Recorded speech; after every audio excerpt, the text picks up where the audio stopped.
the same intro last time. Where's my music? There it is.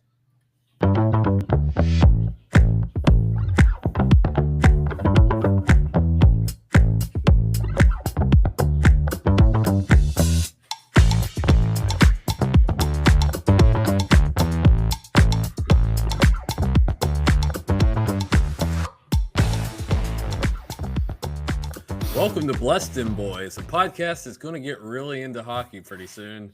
We're one Saints fan and one Cowboys fan, one fan of who dat and one fan of dat win. We're here to give weekly takes, game recaps, bad betting picks, game previews, and Seinfeld references. And I should say something.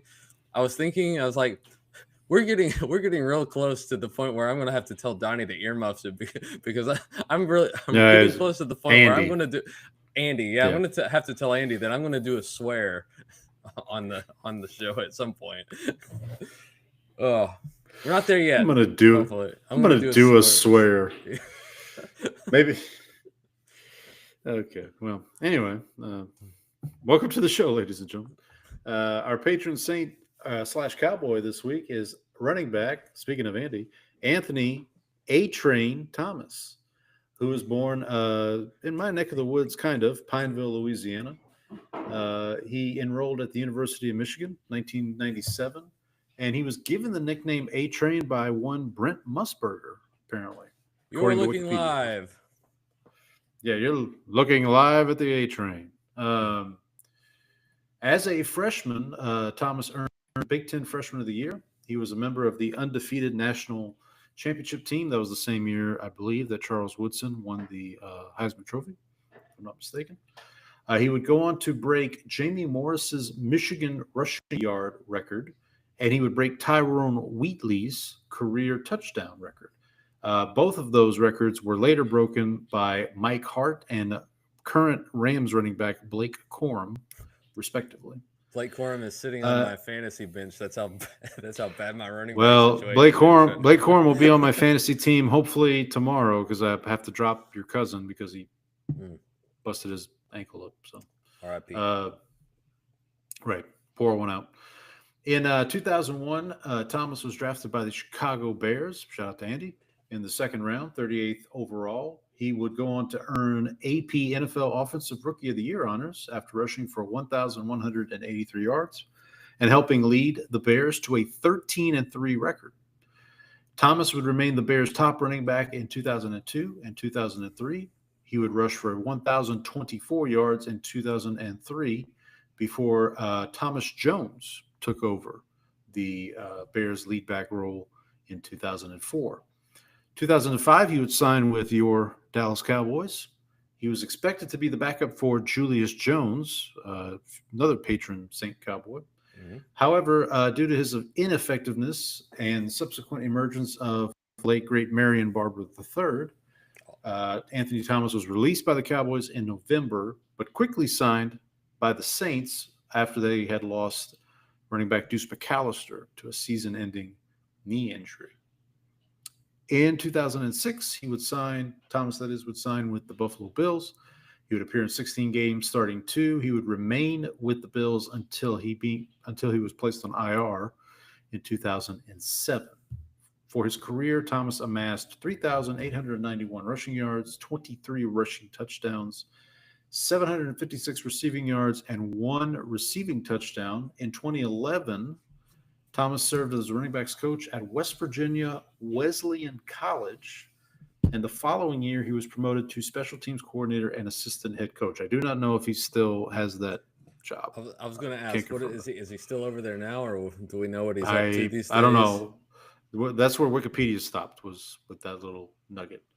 In 2015, I do know this, Anthony Thomas was selected for induction into the Louisiana Sports Hall of Fame. So congratulations to him. I'm Paul, the Saints fan. I'm Brandon, the Cowboys fan. We're your hosts. Now a word from, Izzy. Yeah, that's it. It's go time. Let's see you lift that. Mr. Mandelbaum, please. It's go time. This one's for you, Pop. It's go time. It's go time. You been married 3 times. That's it! It's go time! It's go time. All right. Welcome into the show. Two fans who just Who's ready can't for catch a draft? break. Who's ready for draft ready. season? I did tweet the NFL Stock Exchange podcast and said, look, we're basically going to be a draft podcast for the next We have plenty of 6 time. months. So, well, why don't you come on? Come on. In case you're interested, the Stars are currently trailing 1-0 the Minnesota Wild in their preseason game. Oh, I was like, did the season start? Yeah. It starts 2 weeks from Thursday, so in 16 days, basically, October 9th is when the Stars kick off their season. So we'll be ready, right, Paul? Well, or the drop the puck on the season. Yeah, they'll drop the puck. There you go. There you go. Look at you. Yeah, see, I know hockey. I can pick this up. No deal. So before we get into, I guess, talking about football in a little bit, a couple housekeeping items here. You can contact the show. We do have a couple of more emails from our buddy Donnie. Ooh. But if you want to contact the show and air your grievances about your team, or if you feel good about your team, you can do that too. Bless them. We're not boys reading those on the air. This is a shot. This podcast is dedicated to Schadenfreude. There's no happiness allowed. So that Chiefs fan that emails us, no, they probably wouldn't be happy. No, they're not emailing us right now. No, the Colts fans. Colts fans. There you go. Step off. Any Colts fan that emails us, sorry, we'll refrain from reading your email. But please do send those emails. blessthemboys@gmail.com. BLESSDEMBOYZ. We're still on X at bless_dem_boys. I'm at Paul Elliott _316 PAULELLIOTT. Brandon is at Ball from Grace. Still on Blue Sky, even though we don't check it that much. We're still there. We do have a couple of new bot followers that are on the there you go. on the X machine. So shout out to the bots. Shout out to the bots. Some classy dames. Yeah. You can also check us out. Full-figured gal. You can also check us out. We're on Spotify and Apple. Please rate and review the show. Leave a 5-star review, hopefully. Subscribe. Tell your friends, tell your enemies, tell the bots. You can also check us out, obviously, here on YouTube if you're watching us now. First of all, thank you. Second of all, go ahead and hit that like button. Hit that subscribe button while you're here. And we again appreciate all the feedback, good, bad, most of the feedback. Otherwise, most of yeah, you were so Brandon alerted me that so Brandon has been doing a great job of putting some of these short videos up on our YouTube channel, and he put one. Was this like 2 weeks ago? The Jalen Hurts one? This was this past week. It was like week? Yeah. And we were talking about Jalen Hurts being a top 5 quarterback, and we had our thoughts, and we got some feedback on those thoughts. And free country, everybody's entitled to their opinions. We're entitled to disagree with those opinions and find them laughably stupid. You want to send that feedback to @Ball from Grace? Ball from Grace is spelled PAUL. There we go. We're off to a great start here, Paul. Hey, man. Hey, we got to laugh. Look, our teams are in misery right now. Mm-hmm. We might as well be in a Stephen King novel the way they're playing. We'll get to the rest of the football talk in a second, but first, here at Bless Them Boys do pride ourselves on being able to discuss other things. Where are you, George? George. Oh, there he Didn't is. show up for work. He did not. But enough about fish. I can discuss other things, His car was here. Actually, his car was here when I got here this morning. He burned in the midnight oil. So actually, shout out to Jason Alexander. It is his birthday today. So happy birthday, buddy. So our birthdays are one day apart then. There you go. That's right. We got a birthday boy on the show here. tonight. So happy birthday to you too, buddy. Thanks. Or early What- birthday. yeah. Let me be among the first to tell you happy birthday. I appreciate that. My teams are not doing much to make it a happy birthday. Well, what are you gonna do? Speaking of what you get up to this past week? We didn't really do much this weekend because I think Saturday we just spent I spent cooking most of the day. We watched a couple more episodes of the Cowboys documentary, so we got through the back-to-back Super Bowls. I don't think my wife was aware that the Bills had lost 4 Super Bowls in a row, and because it showed them losing the second one, and then they showed up to play the Cowboys, and my wife was like, "They lost 3 in a row. That's so sad." And I was like, "I was like, guess what? I didn't spoil it for her. I was like, I got some bad news. It gets worse." So I picture the usual Netflix, because whenever you watch those Netflix documentaries, it's like they get to a certain point where at the end of an episode, it's like you can tell something bad's going to happen in the next episode, or something bad is going to be revealed in the next episode. So that's why I picture your wife watching this. It's like at the end of this episode, it's like, and the Bills lost their 3rd straight. Like, oh man, that's really rough. really and then the next one starts up. So they did. And she's like, "Oh my god!" They did squeeze it in those 2 into one, because the 92 championship game against San Francisco was a whole episode, and then they did the back-to-back Super Bowls, and the end of that one was Jerry Jones telling one of the writers from the Dallas Morning News, "I'm going to fire that blankety blank Jimmy Johnson." And then, so that goes into that. And then they talk about the split and Barry Switzer coming in. And that was and then they talked about, they got through the 94 championship game, which is the one that they turned the ball over 3 times in the first 7 minutes of the game. And they were down 21-0 and still made a game of it. Basically the 49ers kept being able to match, but the Cowboys got back into that game and made it a 10-point game at one point. After being down 21-0, so we got through those 2 episodes. So that was really it. And then I watched some soccer on Sunday morning. So that was the other football. The other football. I mean, my regular football team is not doing well. I might as well go find something in a different sport. Do you have a football team? So I have 2, I would say. So in the English Premier League, my team is Leicester City, which is so I chose them. So when we had our first kid, your sleep schedule gets all jumbled up. So I started being up super early on Saturdays, and I was like, I need something to do because I'm bored out here. I'm like, what am I supposed to do up at 6 a.m. on a Saturday? It's the whole world is turned upside down. And so I was like, I'm gonna watch soccer. And so it's 2015, and so I was like, I don't know anything. I said I don't want to be one of the fans of the big clubs, because I'm a Cowboys fan. I already got that. Okay, so I got and so I don't want to be like Manchester United or Tottenham was another one, which is technically the original Ted Lasso team.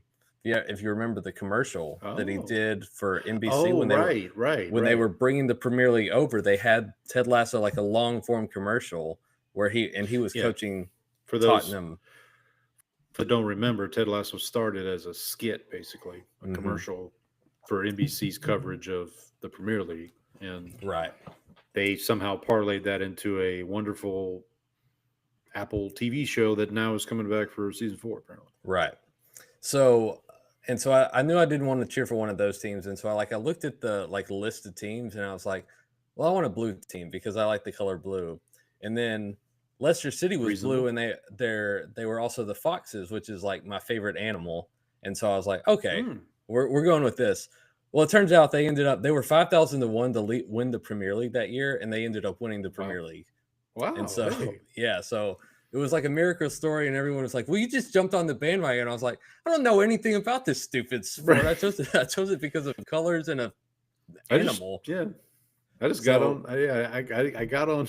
I mean, you did jump on a bandwagon, but you didn't know what wagon you were on. I was not. I wasn't looking at what was going on with the wagon. I was like, this wagon. I like the color of this wagon. So right. So they are. They're currently in the championship right now. They were relegated last year. So they're in the second league right now. And then the other team that I follow Speaking of Ted Lasso, I mean that happened. That did. You're telling me I get to go play in the championship? A hot dog, and I can tie. That's one of my favorite parts of that show is like him learning the nomenclature and like not understanding. Like, wait a minute, like what? One of my favorite parts in the original commercial is also something like that, and they're talking about one of the players, and where's he from? He's like, he's from Wales. He's like, is that in this country? He's like, how many countries are in this country? He's like, 4.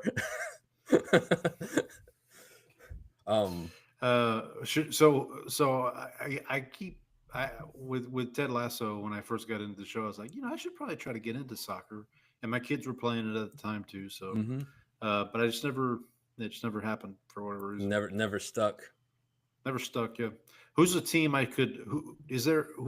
the New Orleans Saints of the English Premier League? There is actually a team that's called Saints.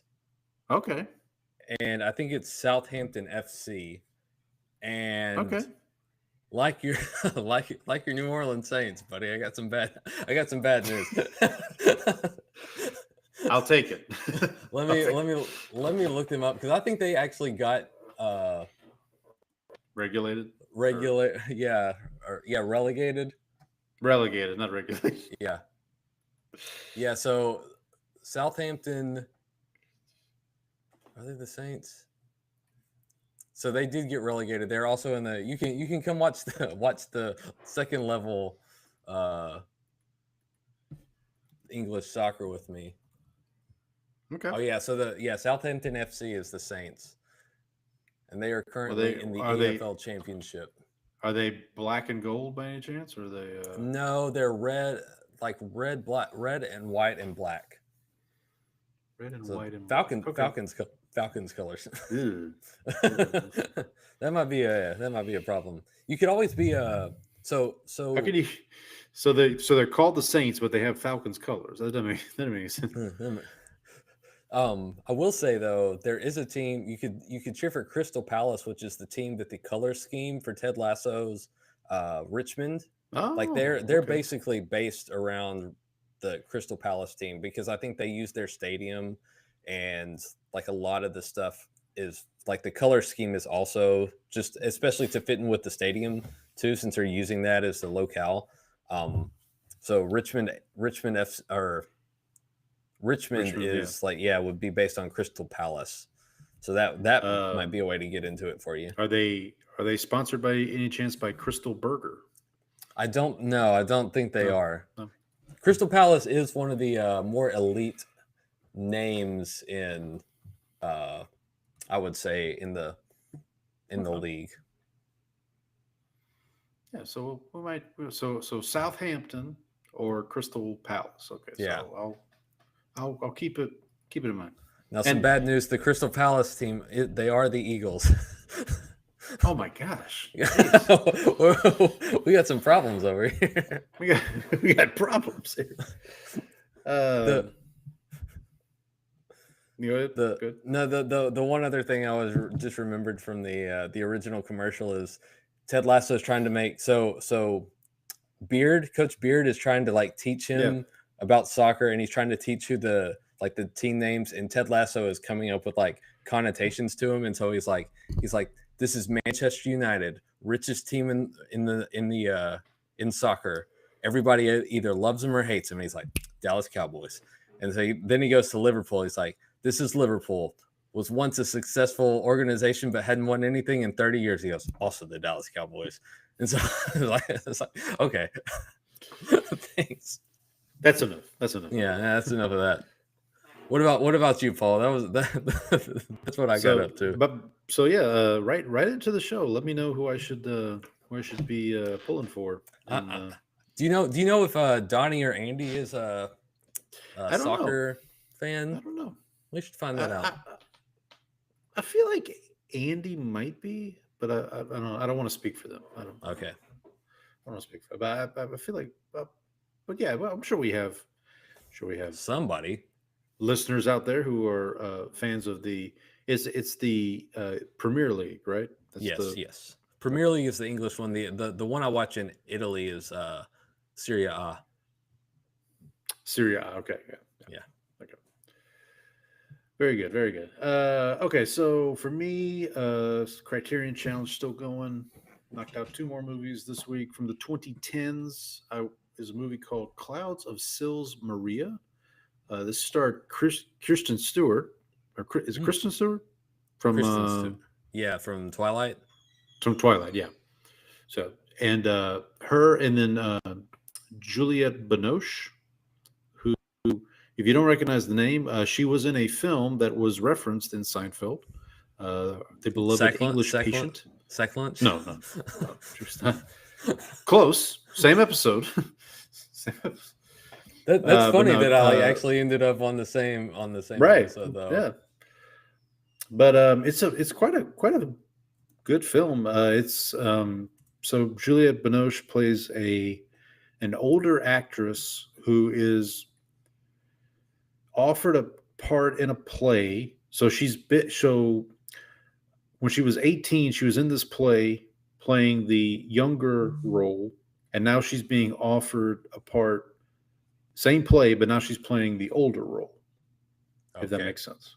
And so the movie's kind of about her deciding to do that, and then what's the kind of the domino effect from doing that. And it's quite a good movie. I watched it. It was on I watched it on the Criterion channel, but I want to say it's on Tubi. Might even be. It's out there. It's available. It's a beautiful film as well. Looking at her IMDb filmography, yeah, and I don't see anything that I have seen. Not even The English Patient. No, I've not seen The English Patient. A lot of French stuff going on in here. Was this a subtitle? Was this a fancy? Yes. Fancy boy? Kind of, yes. There were some subtitles going on, yeah. But it wasn't as prevalent as like some of the other movies I've watched for this. Okay. But yeah, there were definitely some subtitles. And then the kind of a big ticket movie that I had always wanted to see, and kind of one of the reasons I did this challenge is so I could watch movies like this, or have an excuse to watch movies like this. And it's Barry Lyndon. This is Stanley Kubrick's epic tale of a young man in like 16th century, 17th century England who kind of how do I put this? Cons his way into being royalty, basically. The category here was Bill Hader. If you know who Bill Hader is from Saturday Night Live and Barry and whatnot, he went into the Criterion Closet, and on his second visit, he chose one of the movies he chose was Barry Lyndon. So he couldn't choose anything the first time. I guess not. I guess not. But one thing I will say about Barry Lyndon, if you do watch it, or if you do plan on watching it, it is 3 hours long. It is quite the quite the investment. Yeah. It's a chore. there's even, I watched it on HBO Max, and there's an intermission. Like they actually have an intermission. Yeah. So just keep that in mind. Nice little bathroom break for you. Exactly.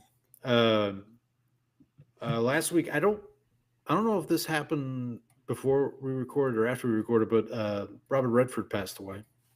The great actor. And so in honor of him, I rewatched 3 Days of the Condor, which is one of his big hit movies from the 70s. It's directed by Alan Pakula, who also directed All the President's Men, which also stars Robert Redford.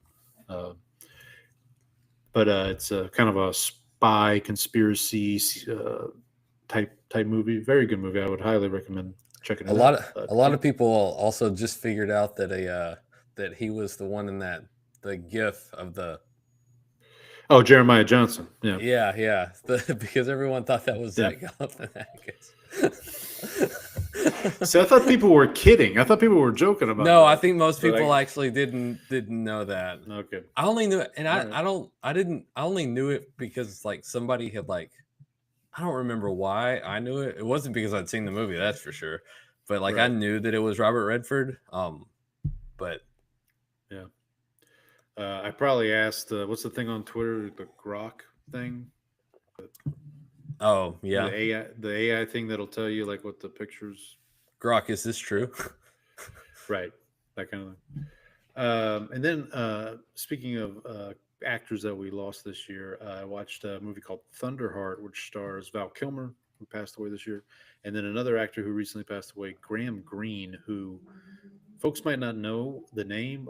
He was a Native American actor, played a lot of indigenous people roles. He was in things like Dances with Wolves. I actually saw him for the first time in Die Hard with a Vengeance. He's a cop in Die Hard with a Vengeance.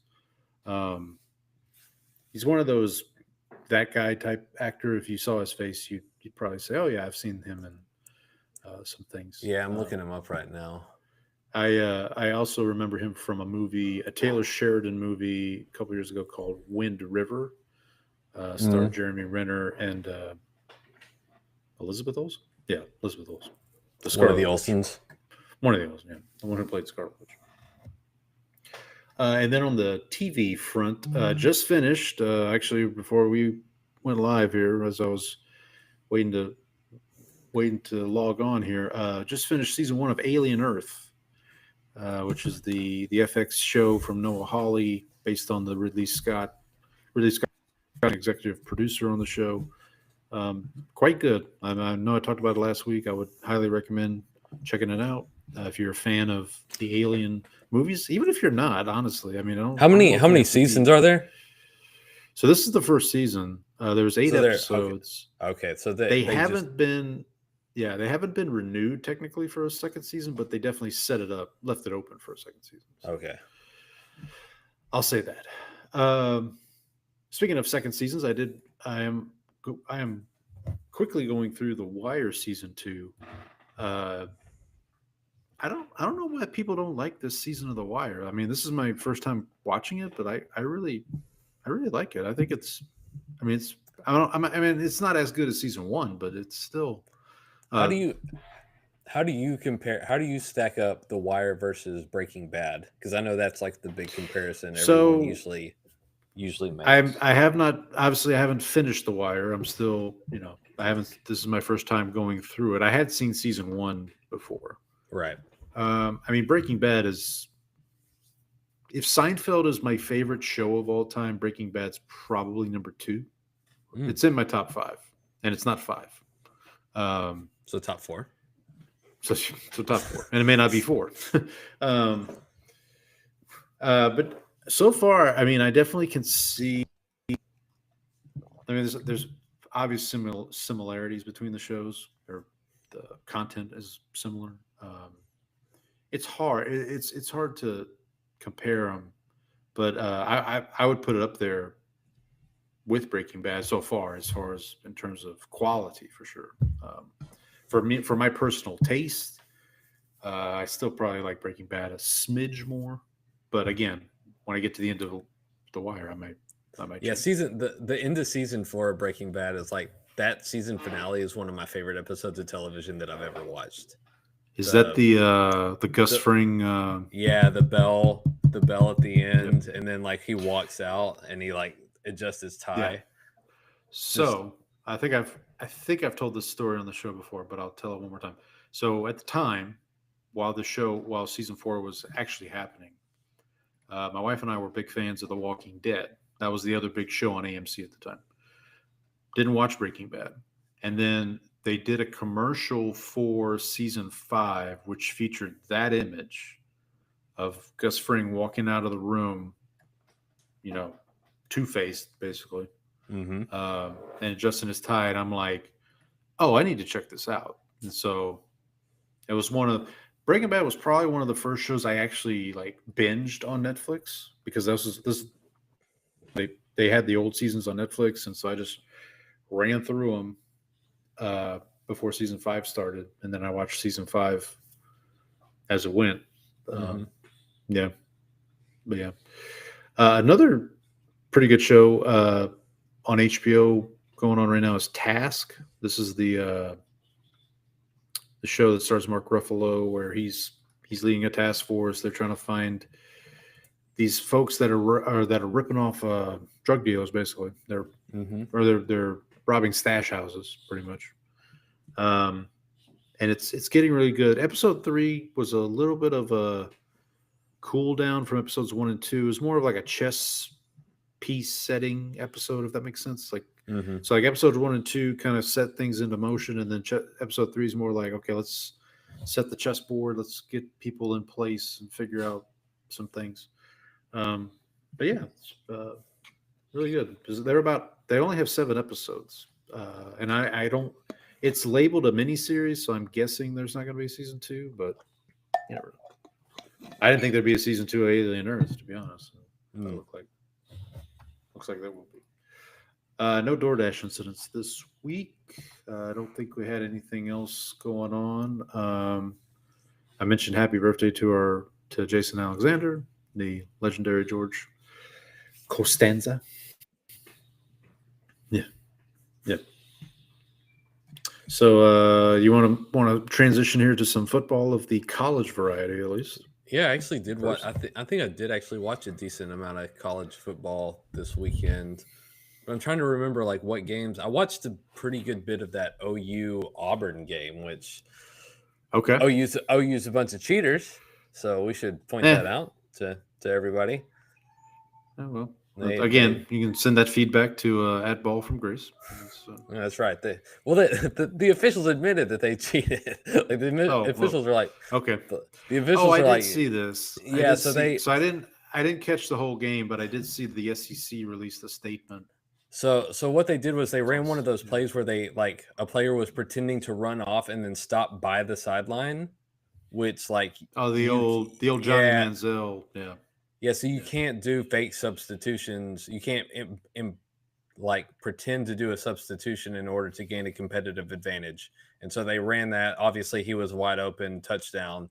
And so like the SEC referees after the game were like, yeah, they shouldn't have been allowed to get away with that play. So basically, OU cheated. Probably should wipe out all their wins from this season because who knows what else they've been doing. So forfeit. And I'm sorry, Crazy Legs. Crazy Legs had money on the game. So yeah. So yep, he's been parlaying with he's had Crazy Legs for this parlays, and so like I'm sorry, but OU, your season's over. You're not going to be able to go to the playoffs this year, or probably should be a 2-year ban. Who else's season's over?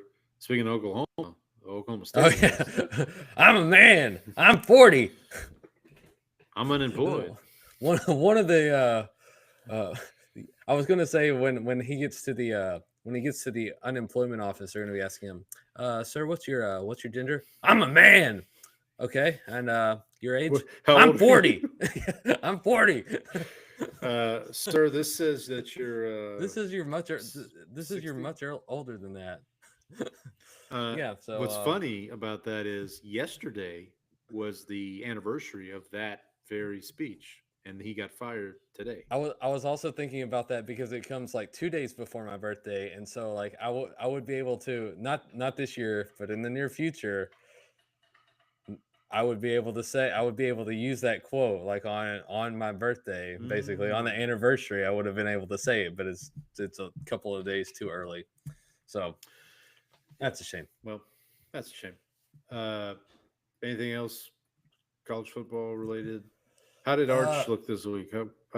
Was much better, and so he got a lot of heat because right, yeah. I remember this now. Yeah. But what no one shows is that like on an earlier drive, Arch had like a quarterback keeper and ran, and then the guy who he had been flexing on, or who he had flexed on, this was before the touchdown happened. Like the guy tackled him, pre-flex. And then, he flexed on him first, and so Arch was just like getting him back for what he had done earlier, which like I got you. So he was actually like throwing the ball deep downfield Well, so that's a good sign. They actually covered pretty easily on the 39.5 point spread. So Yeah, I you know, know. That was one of the picks I got wrong. I took the points with yeah. So Sam Houston. is hopefully the shoulder pain is like he's played through it and it's kind of gone away now. But they took care of business, which they needed to do. They got a convincing win. So I mean, I was checking in on that game occasionally. I wasn't watching it super hardcore. I'm trying to think of what other games So were on. you and I have texted back and forth the last couple of weekends about this pandemic we're having of weather delays in college football. What's going on? It struck again this past weekend.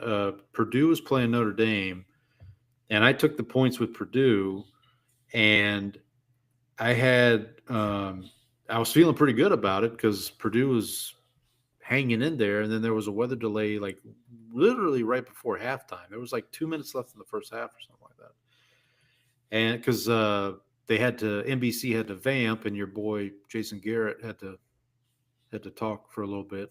He had to camp. He had to camp. That's what we say on this show. As we say, it's a show. But then, so they were doing fine, and then when they came out of the break, Notre Dame, I guess, they made some halftime adjustments or some weather delay adjustments. I didn't notice if they. I was thinking about that. So in that situation, if that delay is long enough, do you just finish the second quarter, then just keep going? Like you just call that halftime and. That's a good question. I don't know. That's a good question. I don't. Well, I mean, you probably don't because you have to give the marching band their time. Probably. Why don't the marching band could just go out on the field during the storm? Yeah, that's true. Yeah. So actually, and then they still covered by the hook though. They still covered. Yeah, the hook. That's the annoying thing. Yeah, buddy. The hook will bring you back, as Blues Traveler once reminded us those years ago. The hook did not help me. There was another game. Maybe it was a pro game. Well, the UT game, that hook didn't help. No, definitely didn't help me in the UT game. Or the Tulane game. Oof, I got that one way wrong. Yeah, buddy. I texted you. I said I actually put a couple of bucks on Tulane. So this is the week that they get run out of the building. And what do you know? Well, I said, Ole Miss is due like one of these like stinker games. I guess they'll win this week. Nope, it was not. You want to? So okay. So for the week, I was 6-4. My picks. You were 5-5. Yeah, I was even Steven once again. Even Steven. So I'm 27-13 for the year. You are 21-19. So you're still hanging in there. I'm still I'm above 500. Above 500. Above 500. Much better than our pro picks, which we'll get to here in a little bit. But so yeah, it's bad. It's bad, buddy. Turn away. So I'm hideous. Before we get to the picks, and again, I should remind folks, we do these games that we pick come from the ESPN Pigskin Pick'em. But there were 3 games this week that are not on the Pigskin Pick'em. I just wanted to mention, and I was kind of surprised they weren't on the Pigskin Pick'em because all 3 of these games are pretty big games. One of them maybe not, but they're big rivalry games, really. Big rivalry games. The first 2 are big rivalry games. Yeah. So LSU's traveling to Ole Miss. Ole Miss is laying 1.5. Have you seen the controversy around this? Oh, yeah. Buddy. Now, Brandon, let me ask you a question, hypothetically, just you and me talking. Mm-hmm. Let's say you're the head coach of I don't know, Ole Miss. Okay. And you have a daughter. I mean, you have 2 daughters yourself, so you can relate. Mm-hmm. And your daughter comes home one day and says, "Dad, I met this guy. He seems like a nice guy. I'd like you to meet him. There's just one catch. He plays football for an SEC team." And it just so happens to be the team you're playing this week. Yep. I would, buddy. How's that go? How's that conversation go? But you better get ready for me to drop every single trick in the offensive playbook right now, because I'm about to score triple digits on this team if I can. And based on how LSU's big win this year so far has been a win over Clemson. How's that looking right now? Because not too good. Not too good. Not very good. Not very good. Not too good. And then Alabama at Georgia, which, I mean, gosh, 3 years ago, this would have been the biggest game in the country. Georgia laying 2.5 between the hedges there in Athens. And then a Big Ten game. I just put this one on our list just because it's two ranked teams, USC and Illinois. A classic Big Ten matchup. USC classic and Big Illinois. Ten matchup. Yes. Illinois coming off a butt kicking by Indiana. We'll talk about Indiana here in a second. All right, so college football week 5. So here's our 10 games that we are picking from. You have any opinions on any of those first 3? I feel big lean Ole Miss on that one. I may actually put a couple of bucks. Of course, this will be the week where Ole Miss is actually that due for a stinker comes back to get them. I will say this is LSU's first road game since the Clemson game. Okay. They played their last 3 games have been at home before this game. So gotcha. For what it's worth. Yeah, I have no I don't know. I feel like I would lean Georgia there, and then I don't like USC. Illinois is coming off that like bad beatdown. I don't feel like great about USC this year either. I guess I'd take the points at home for Illinois on that one. That would be that's my lean. How about you? Yeah, I'd probably go same with you. Lay the points with the 2 SEC home favorites, and then take the points with the home dog in the Big Ten there. I will say USC, they scored a bunch of points, I want to say, against like some directional school they played week 1. I don't even remember. But yeah, I haven't seen. I mean, this obviously USC is in a rebuilding phase, I would say, now after Sark left them. That's a shame. All right, so let's get to the lineup here. So we got the Rambling Wreck from Georgia Tech traveling to Wake Forest. The Wake Forest is a home dog here. They are getting 16.5 points. Let me consult my picks here. I am laying the points with Georgia Tech. I'm actually pretty impressed with Georgia Tech. I've watched a little bit of them.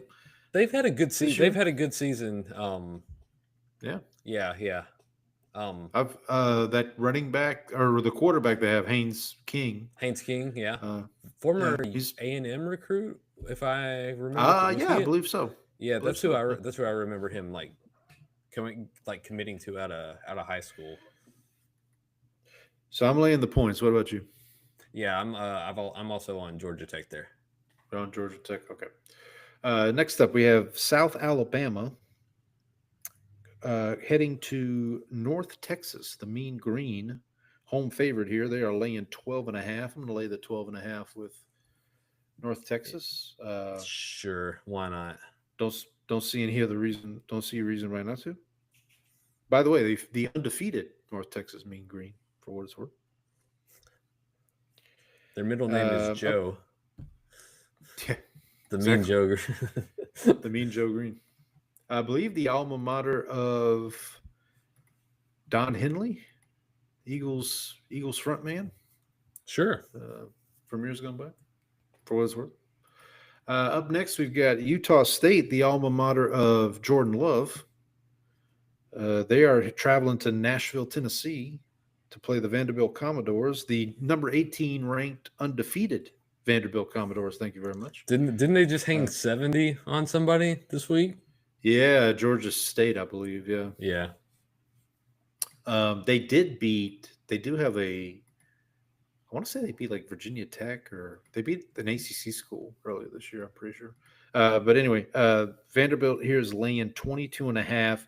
I'm going to take the 22.5 with Utah State. I'm going to take the points here. I'm going to take the points Up next, we've got the number one team in the country, the Ohio State Buckeyes, traveling to Washington to play the Huskies. Both teams undefeated, for what it's worth. Washington not ranked. They are the home dog here, obviously. They are getting 10.5 points. I think I'm going to take the 10.5 here. Looks like I'm against you. I'm laying the points. And the points with the Buckeyes. Okay. Here's a SEC game for us to pick. Auburn travels to College Station. The Aggies, number 9 in the country, 3-0, laying 7.5. I think I'm going to lay the 7.5 with the Aggies. I'm on the same side as you again. All right.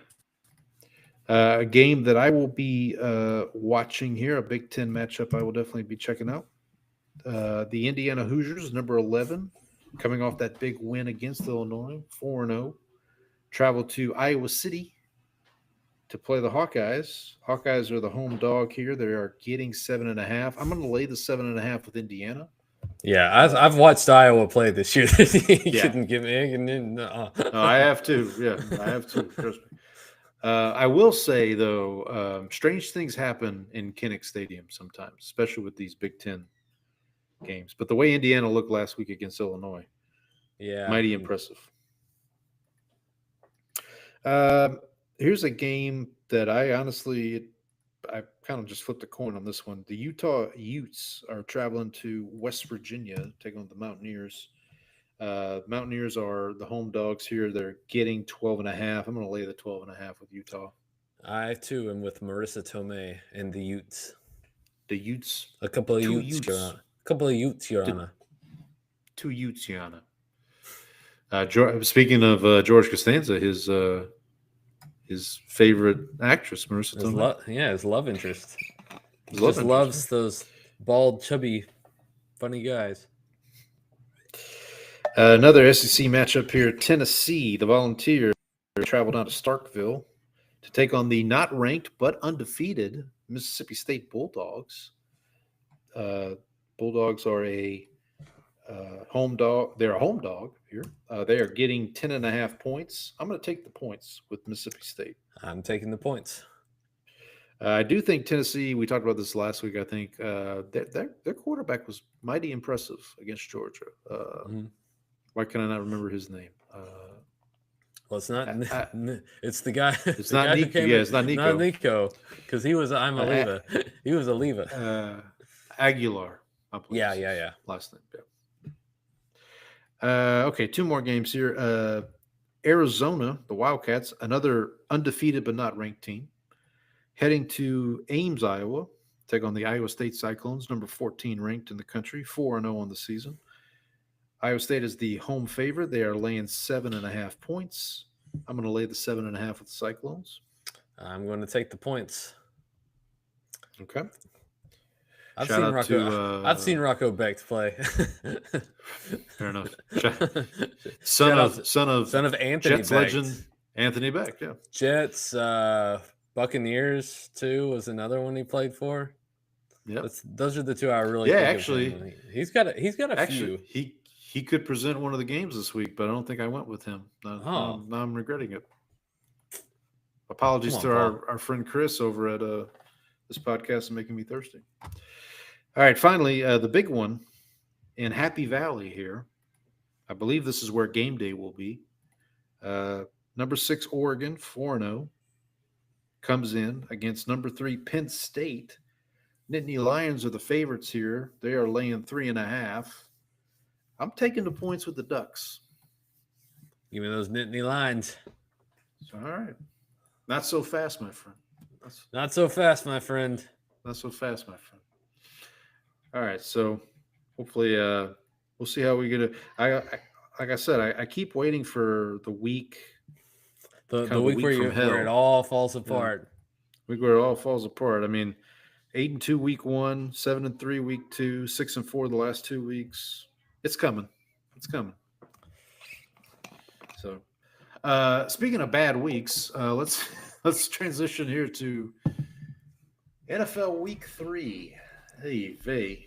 Paul, can you riff for me for 1 sec? Yeah, sure. I'll Can riff you for can you camp? Can you camp? I'll camp. I'll camp. All for right. you. All right. While Brandon's taking care of that, I'll just kind of go through our picks here for week 3, just a kind of an overall summary. So Brandon and I both were 5-11 against the spread this week. Not ideal. We went head to head on 6 games. We split those 6 games, three apiece. And then on the games we agreed upon, we were 2-8. So I was going through that this week. I was like, well, it can't be good because of the what Right. did you finish up at? I think 5-11. you finished 5-11. Yeah, you were 5-11 as well. Right? Oh yeah. So were you 5-11 too? Yeah. Okay. So we were both 5. That's why I was saying we split the 6 games. We went head to head.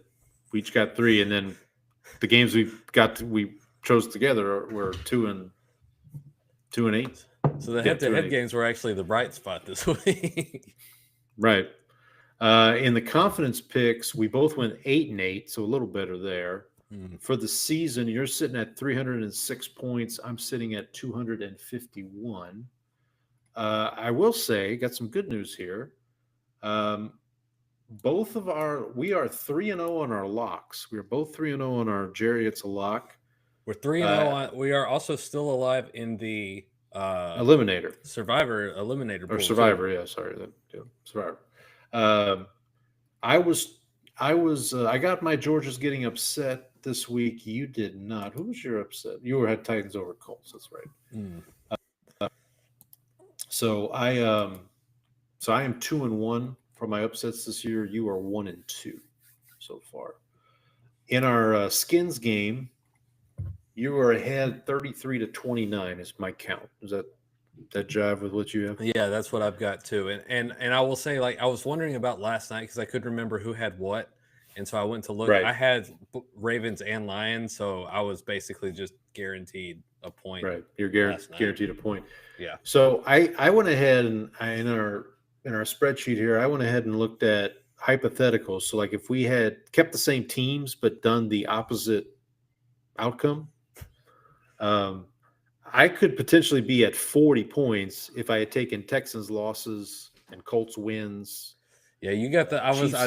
Because I Yeah. texted you today, and I was like, that those Texans and Colts picks are really, really. Yeah, that's the big one. Killing you. The ones that are that's the 2 big ones that are hurting me right now.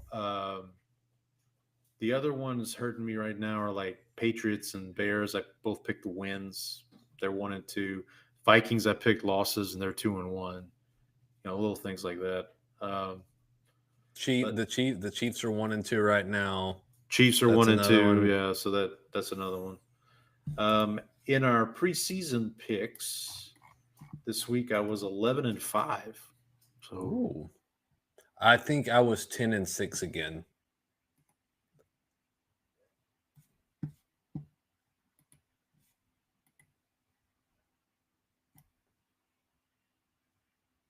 Paul, are you there?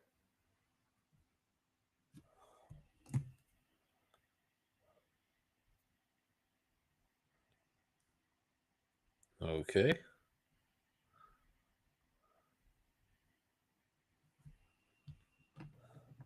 Oh, there you are. me. There I am. There you are. And we're back.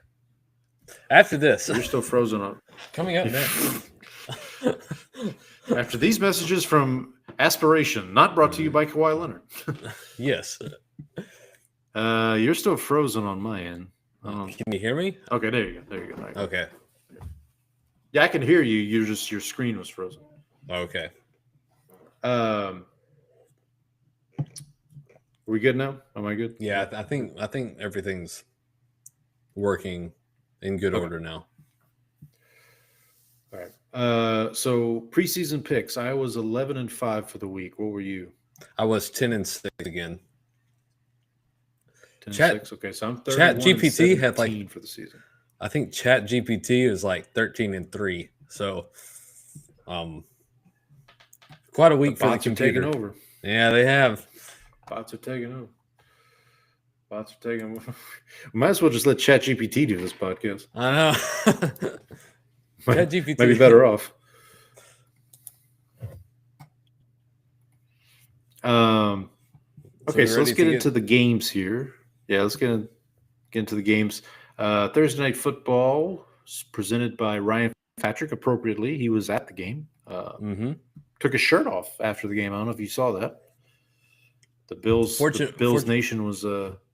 Fortunately, I missed that one. You missed that part? Okay. But Bills 31, Dolphins 21. So we both missed. We both had Bills minus 12.5. Both missed here. The start of a long week in terms of picks for us.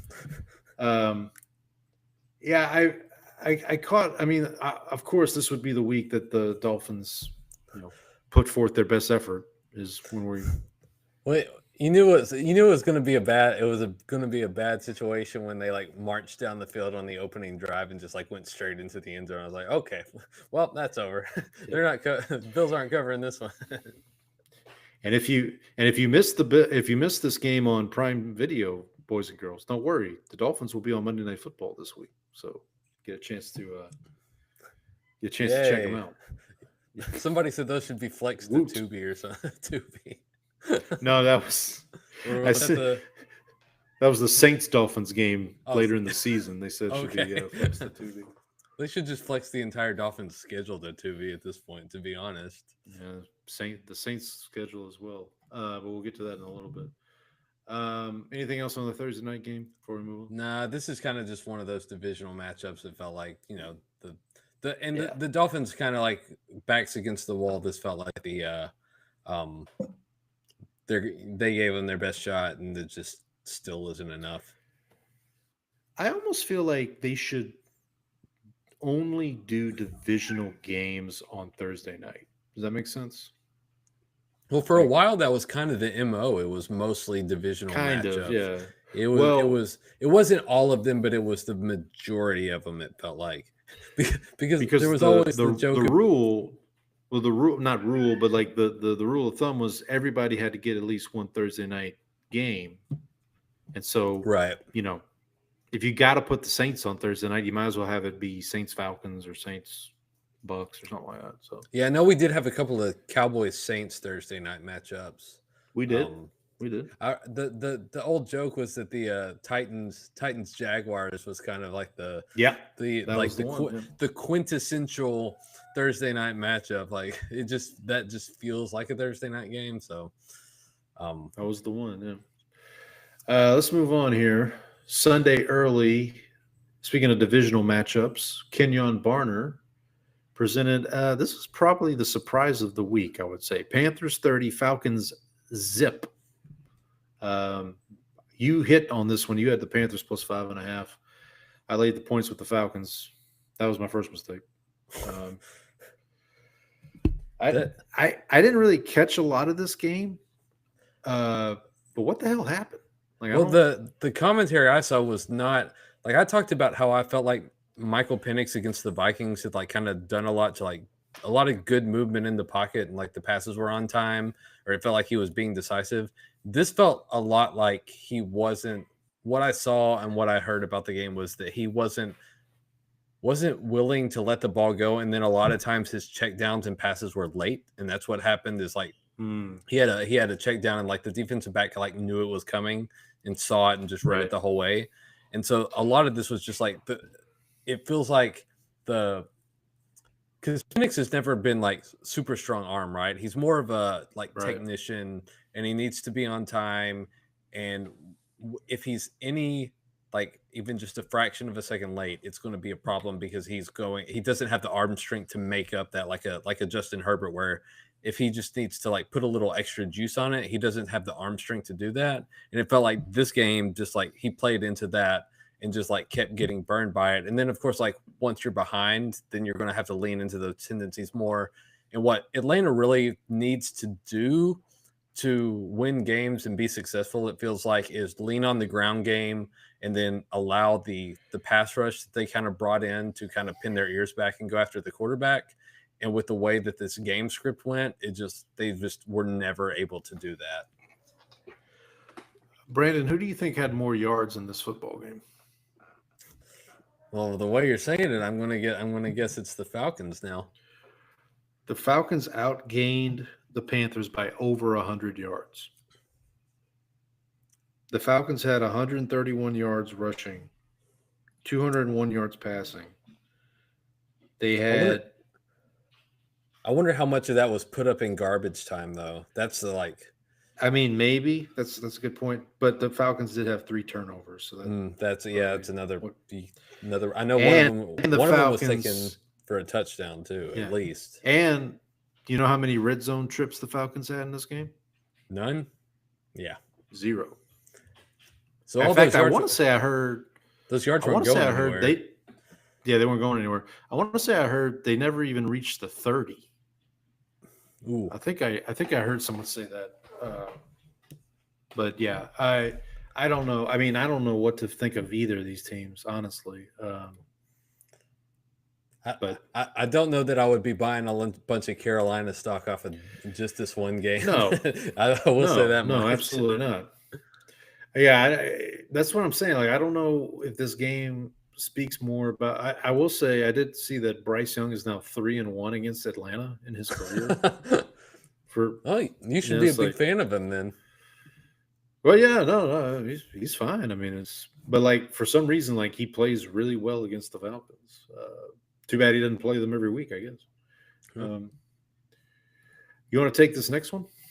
All right. Deshaun Kaiser presents Browns 13, Packers 10. You say that the Panthers over the Falcons was the upset of the week. I think this one actually might have been a little bit more of a. I said that that was the surprise of the week. This one is obviously a surprise. But like the Panthers shutting the Falcons out. I mean, I thought the Browns might hang around in this game. I know I laid the 7.5 with the Packers, but I kind of just felt like this is going to be one where the Packers just exerted their will and that would be it. And that didn't happen. They didn't exert their will. I got to tell it feels to me, and I'm just going to gloat a little bit before the Packers come and destroy my team on Sunday night this week. It seemed like the Packers were smelling their own farts a little bit, kind of going into this. Is like, hey, it felt like hey, we're the big bad boys on the block, and nobody can. And then Cleveland basically in the Cleveland offensive line or the Green Bay offensive line is having to throw lookout blocks for Myles Garrett.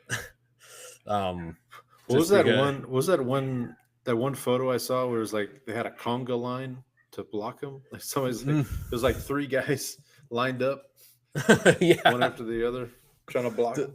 Dun dun dun dun dun blocks. Dun dun dun dun dun block. Yeah, right. Yeah, so just I don't know. It felt good to see them knock down a peg and take an L. And although I will say, like Cleveland. People forget, like Cleveland had that game against Cincinnati week 1, so they could easily be 2-1 at this point. Right. Cleveland's defense is just going to. Cleveland always, with their defense, they're always going to play these just like ugly games, and so like it's going to be a street fight anytime you go in there. And this Judkins kid he might be the real deal. This running back that they got from Ohio State. So hopefully he can stay out of trouble. Well, he hasn't done too well on that front so far. Yeah. Speaking of not doing too well, our next game here, Cecil Shorts presents an AFC South battle. Jacksonville 17, Houston 10. We both took the points with the Texans because we kind of felt like it was do or die. Well, guess what? It's die. It's well, boys and girls, it was do or die, and they chose die.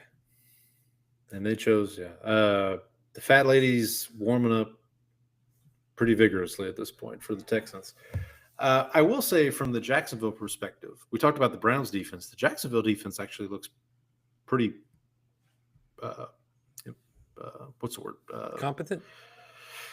Competent, but I was saying imposing. Looks pretty imposing. I know that their defensive coordinator they hired is the guy he came over from Green Bay. Camparelli, I want to say is his name. Mm-hmm. They have obviously Josh Hines Allen, and they have Trayvon Walker. Imagine if they had drafted Aiden Hutchinson instead of Trayvon Walker. They'd really be. Well, they've also set. got Travis Hunter out on the outside now too. Right, and then they use him on offense. He doesn't. I mean, Doesn't catch a lot of passes, but hey. But I'm going to put Jacksonville in the same categories that I'll put Arizona. We'll talk about Arizona later, but I just don't trust the quarterback enough to be like, yeah, this is a. I know you picked them as a playoff. You picked them to win the division. I obviously picked the Texans. That's not looking good. Not looking good for me. Got a pretty steep hill to climb up over there. I would say so. The other thing is, obviously for the Texans, the one saving grace I'll say for the Texans is this was their first division game, so they're 0-3, but they're only 0-1 in division.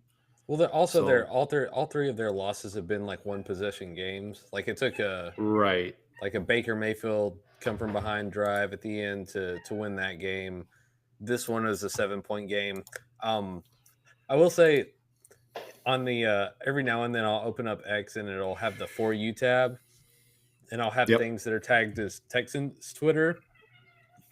Okay. Let me tell you, those folks are going through it because between the offensive line situation, the offensive coordinator not being who they thought he was, CJ Stroud continuing to struggle. Part of that's obviously the offensive line. Some of the other stuff that they are just they seem to have had it, and they are not happy right now. It's it's a tough start to the season for those folks. And I think we mentioned it earlier, but CJ Gardner-Johnson cut from the team. So the Texans are paying CJ Gardner-Johnson $7.3 million for 3 games. So good use of cap space right there. I mean, that's some Saints level cap management there.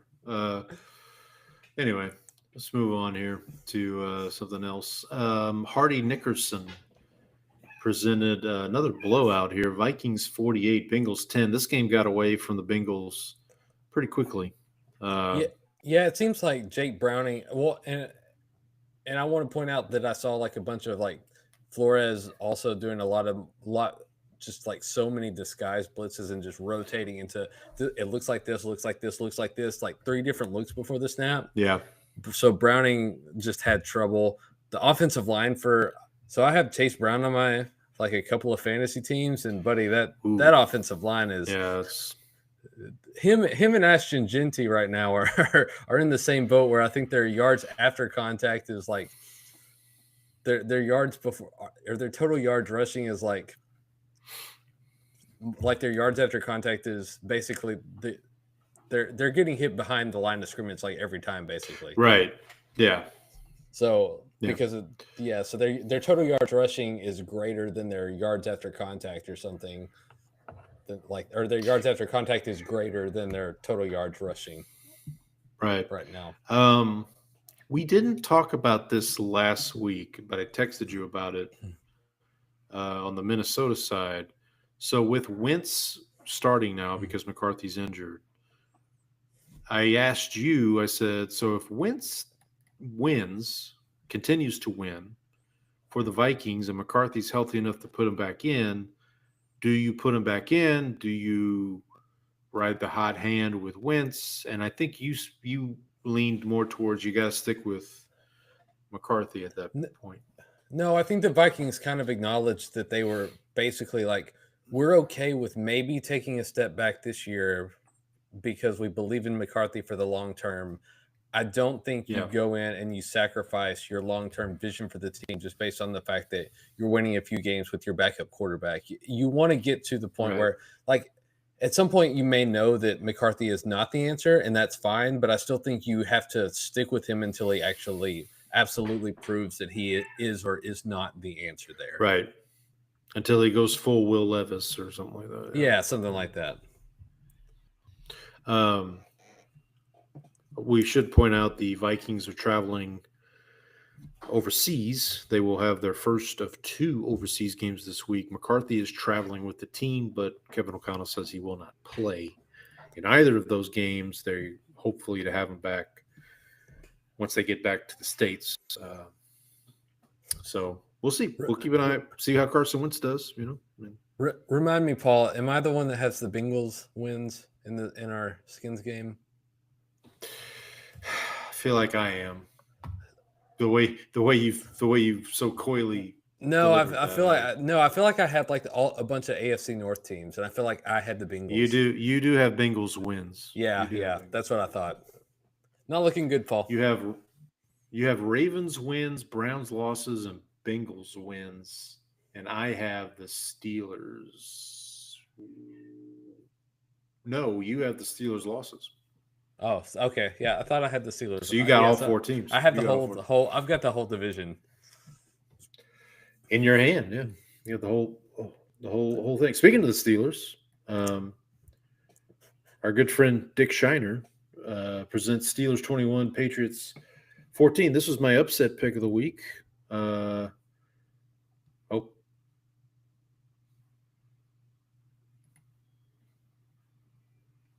Are we playing the? I don't even like Drake. You don't like the Drake? I hate the Drake. I love the Drake. How could you not like the Drake? Who's the Drake? Who's the Drake? The Drake is good. You want to pull up the total yardage stats from this game because I want to say the Patriots like basically destroyed the Steelers in terms of the total yards gained in this game. The only problem was the Patriots fumbled the ball 5 times. You want to know how many of those 5 fumbles do you think the Patriots recovered? 0. That's correct. They did not recover a single fumble. They had multiple red zone turnovers. Like this game, like the Patriots had no business losing this game.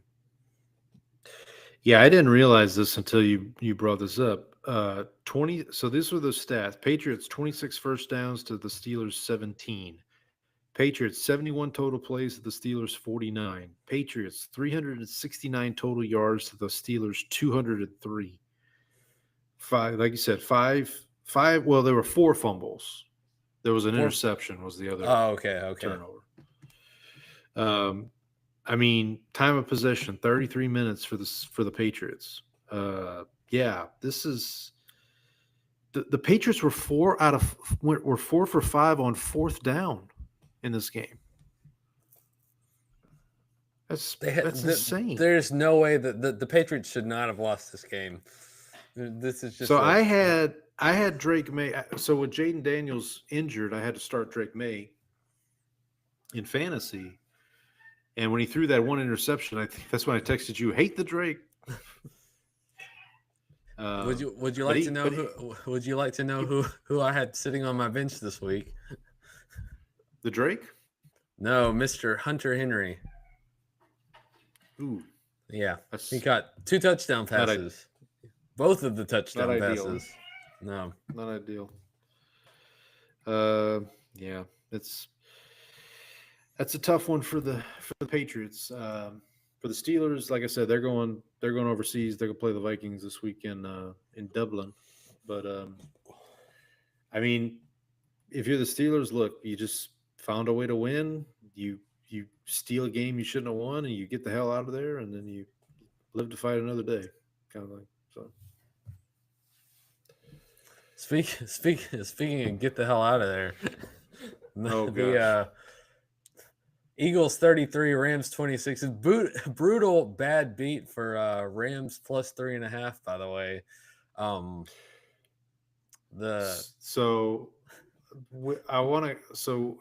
glad we're talking about these 2 games next to each other. This one and the next game that we'll talk about, because they both ended similarly with a blocked kick.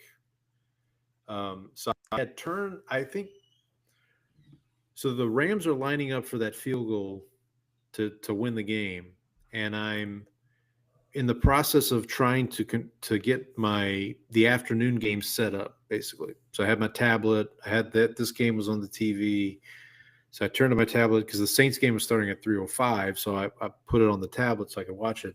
And when I turned back, I just see Jordan Davis sprinting in for the touchdown. And it didn't dawn on me till the next day that the line was 3.5. It was Rams plus 3.5. And then that mattered, him sprinting for the touchdown. Yeah, that was a all-time bad beat right there. A blocked field goal return for a touchdown.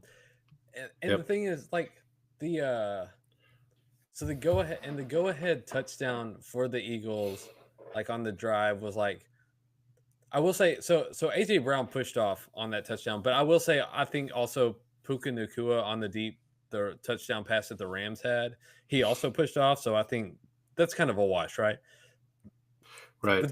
But we were told that the officials were going to call it tight this time on false starts on the tush push. They did not call it. They did. They just called it on the Saints on one not team. The Eagles. Yeah, they called it on one team, not the team that's offending everybody here.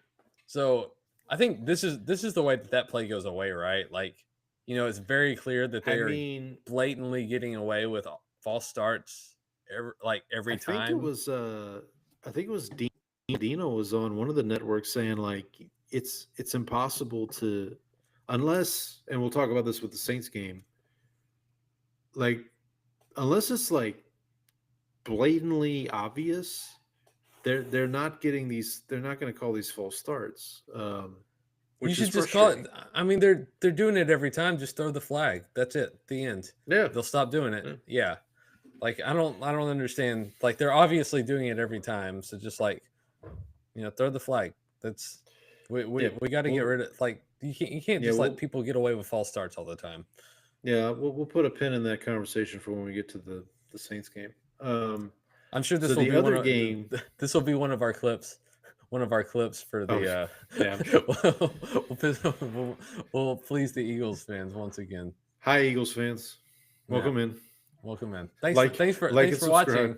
Like and subscribe. Saints legend Lorenzo Neal presented Bucks 29, Jets 27. So I retweeted one of these clips from the show account.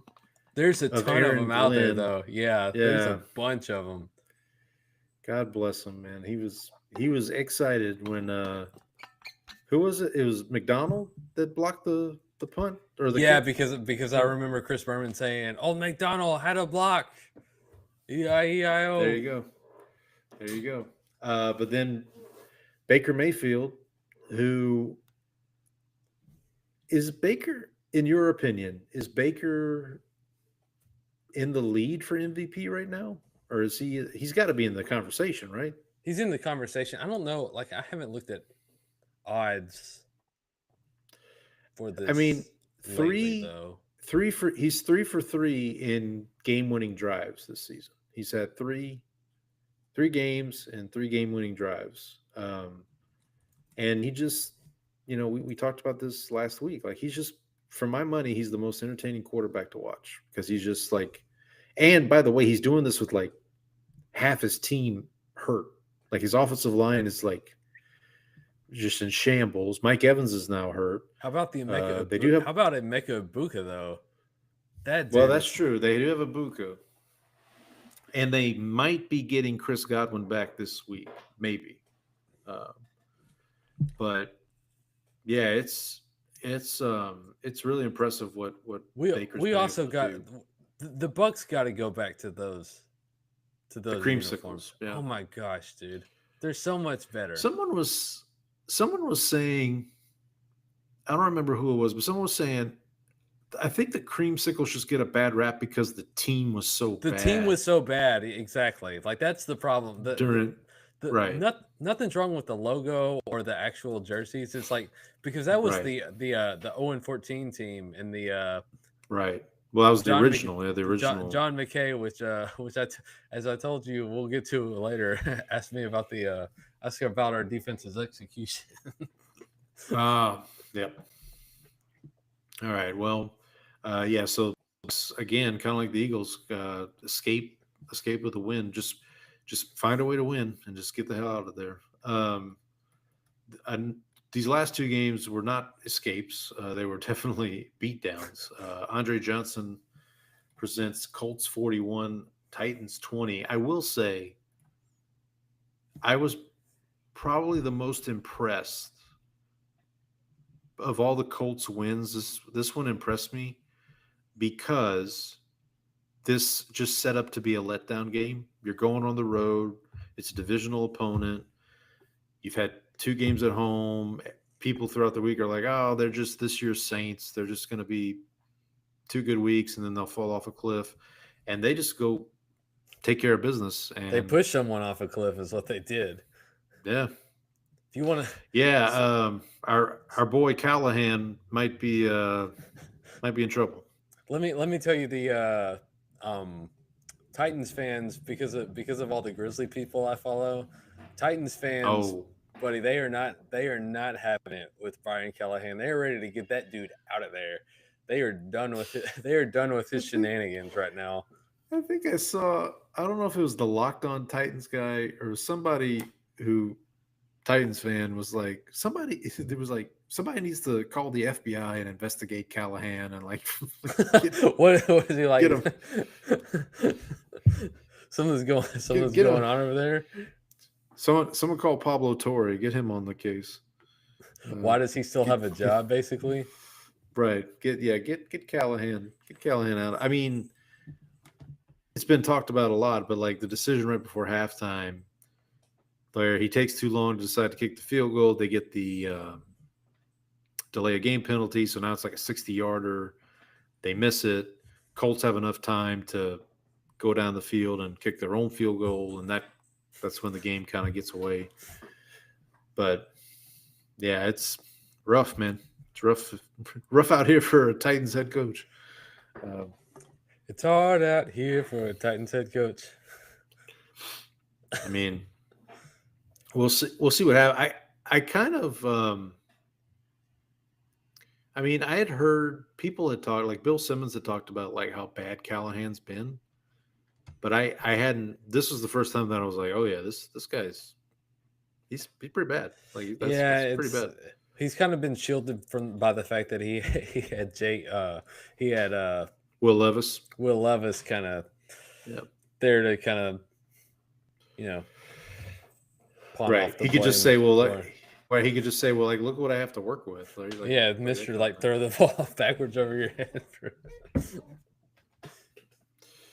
All right. And then let's get to Desmond Howard presents Commanders 41, Raiders 24.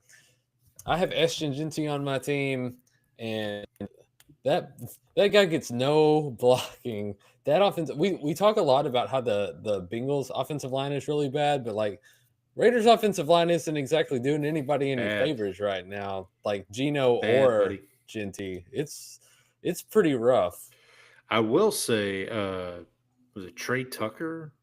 He kind of went off in this game. He had like 7 catches for like 100 yards. He was really the only receiver. I mean, because I have Bowers on my team. Yeah, so do I. So do I. How's that? How's that working out for us? It was tough. The first week was great, but yeah, it was tough.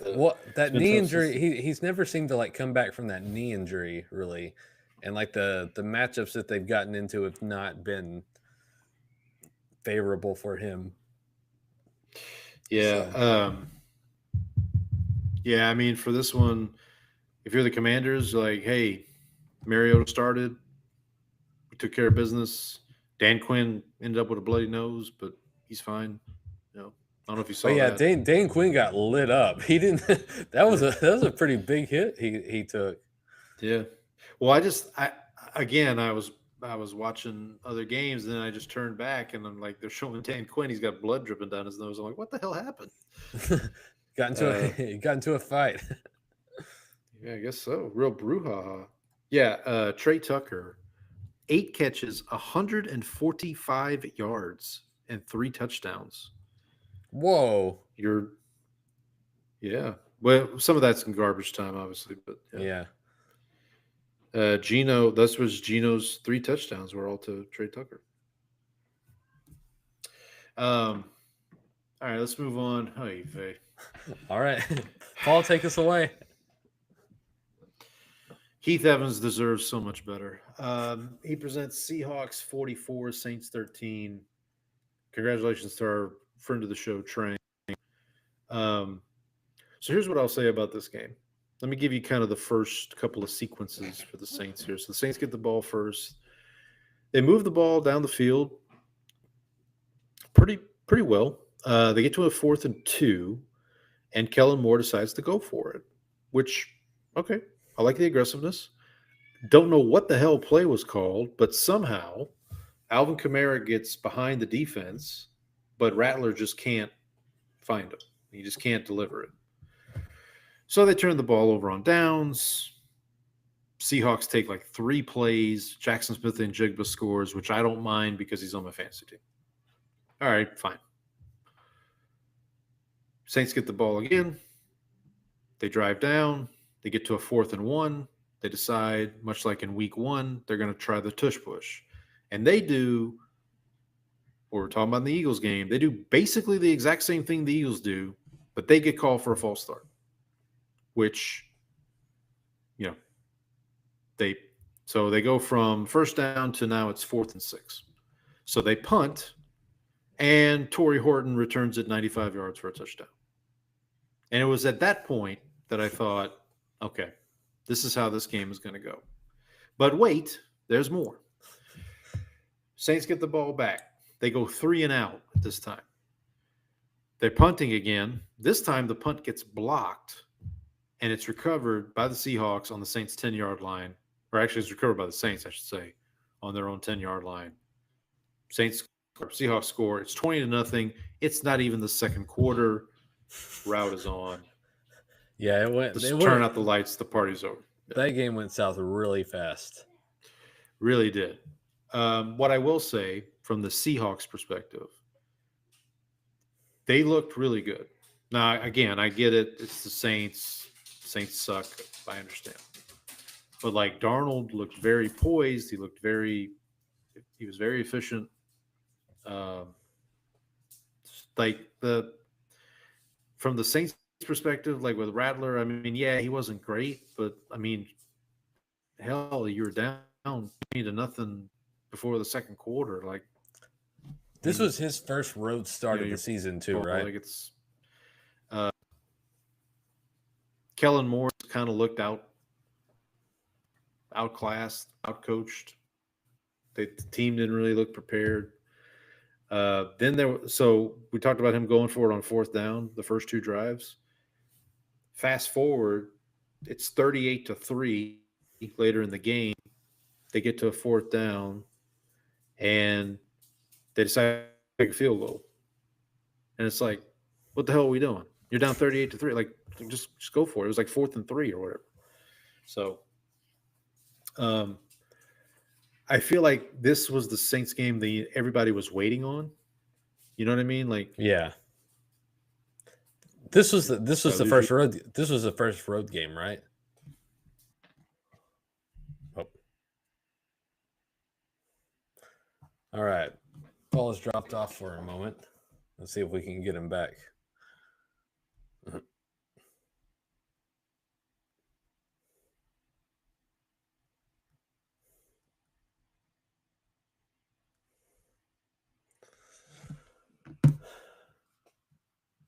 All right, let's see.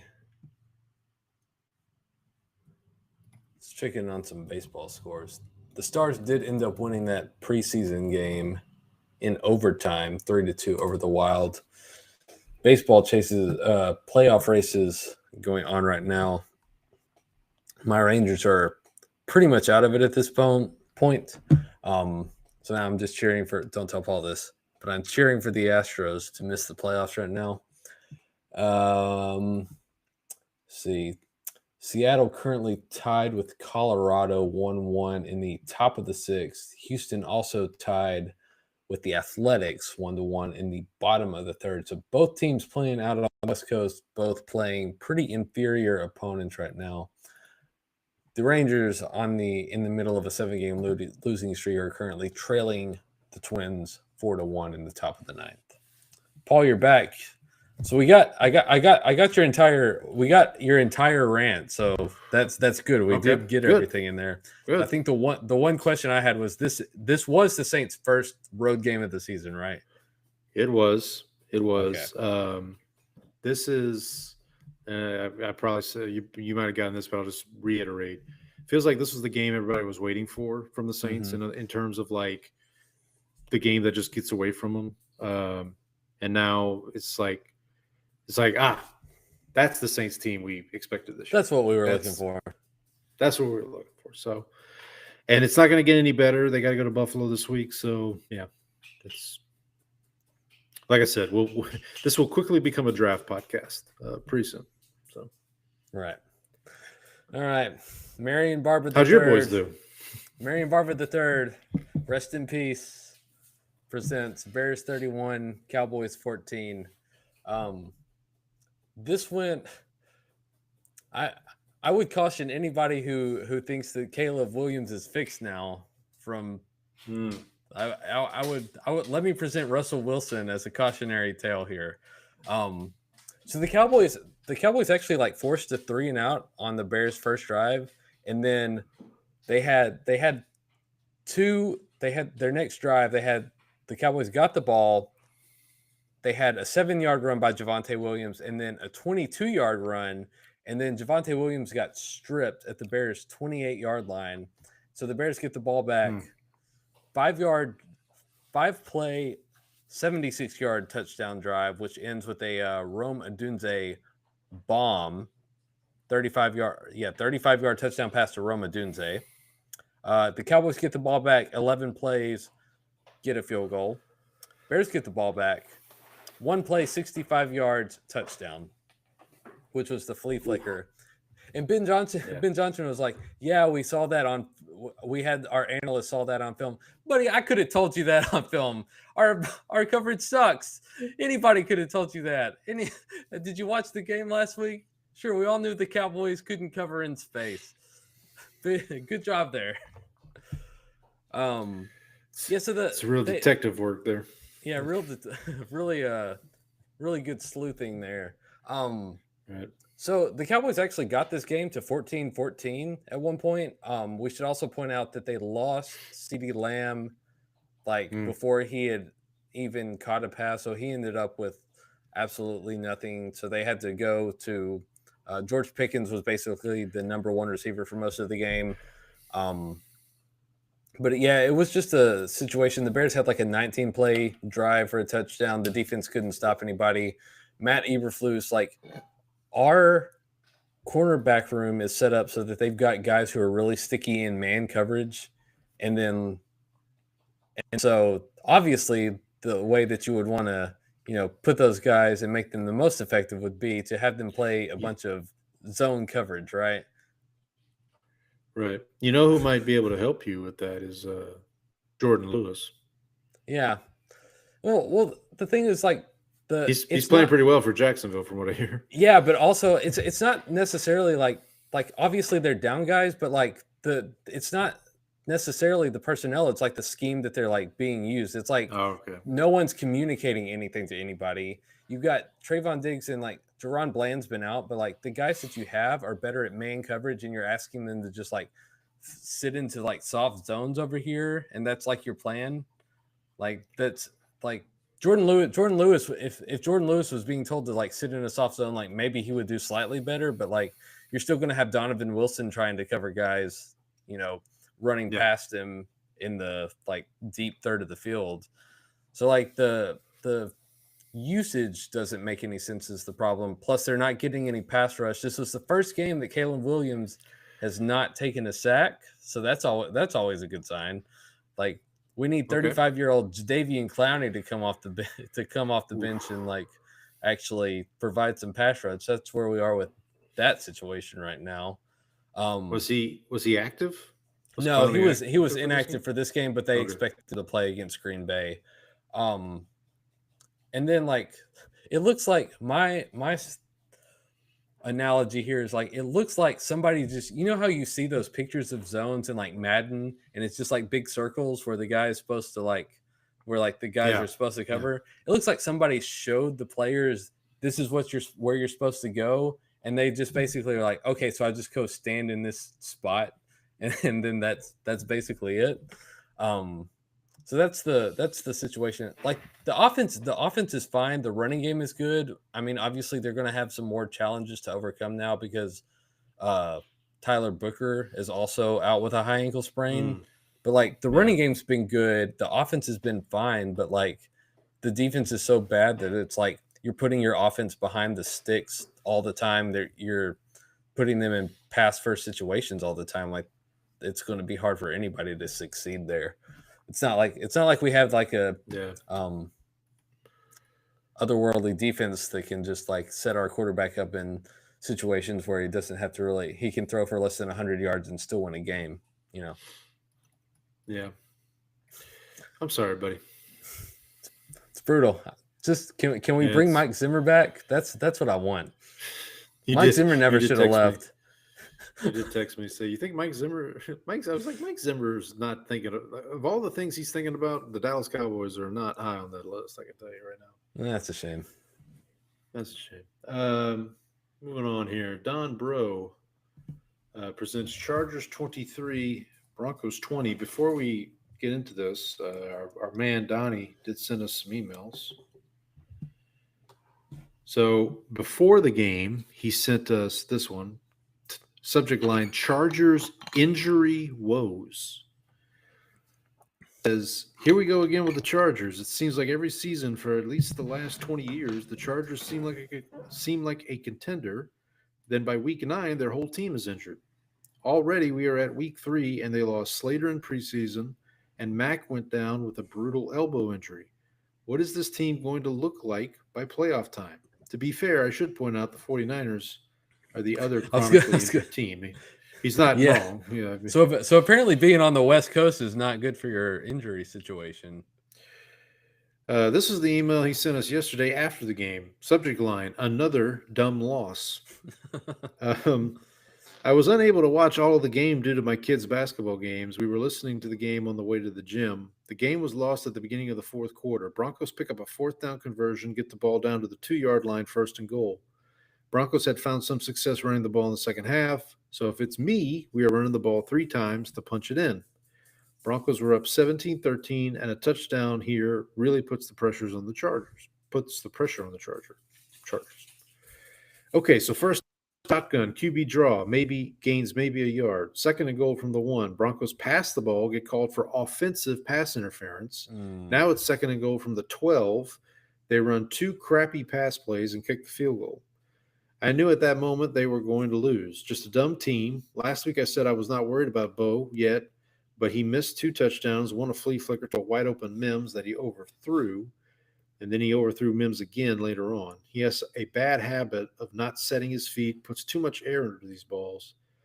I do not think the Broncos are smart enough to be a real contender. We will win a lot of games because the defense will overwhelm bad teams.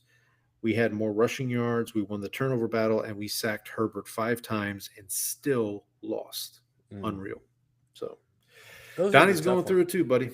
Yeah, those are the tough ones, like the close ones where you like had a chance to put it away. Well, they've had 2. Yep.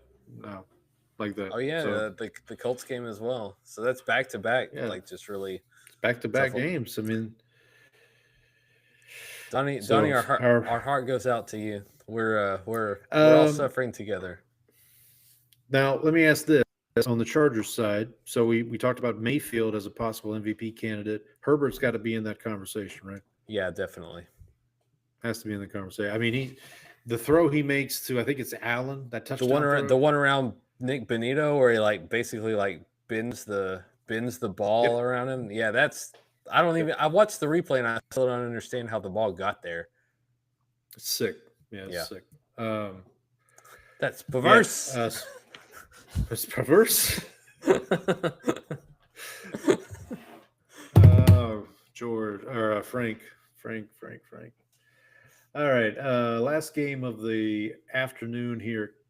Longhorn legend Colt McCoy presents 49ers 16, Cardinals 15. So I texted you at one point and I said, a safety might win this for the Cardinals. The Cardinals get a safety. You put the On a holding. you put the Paul I Kibox put the on hex. it. I put the hex on them.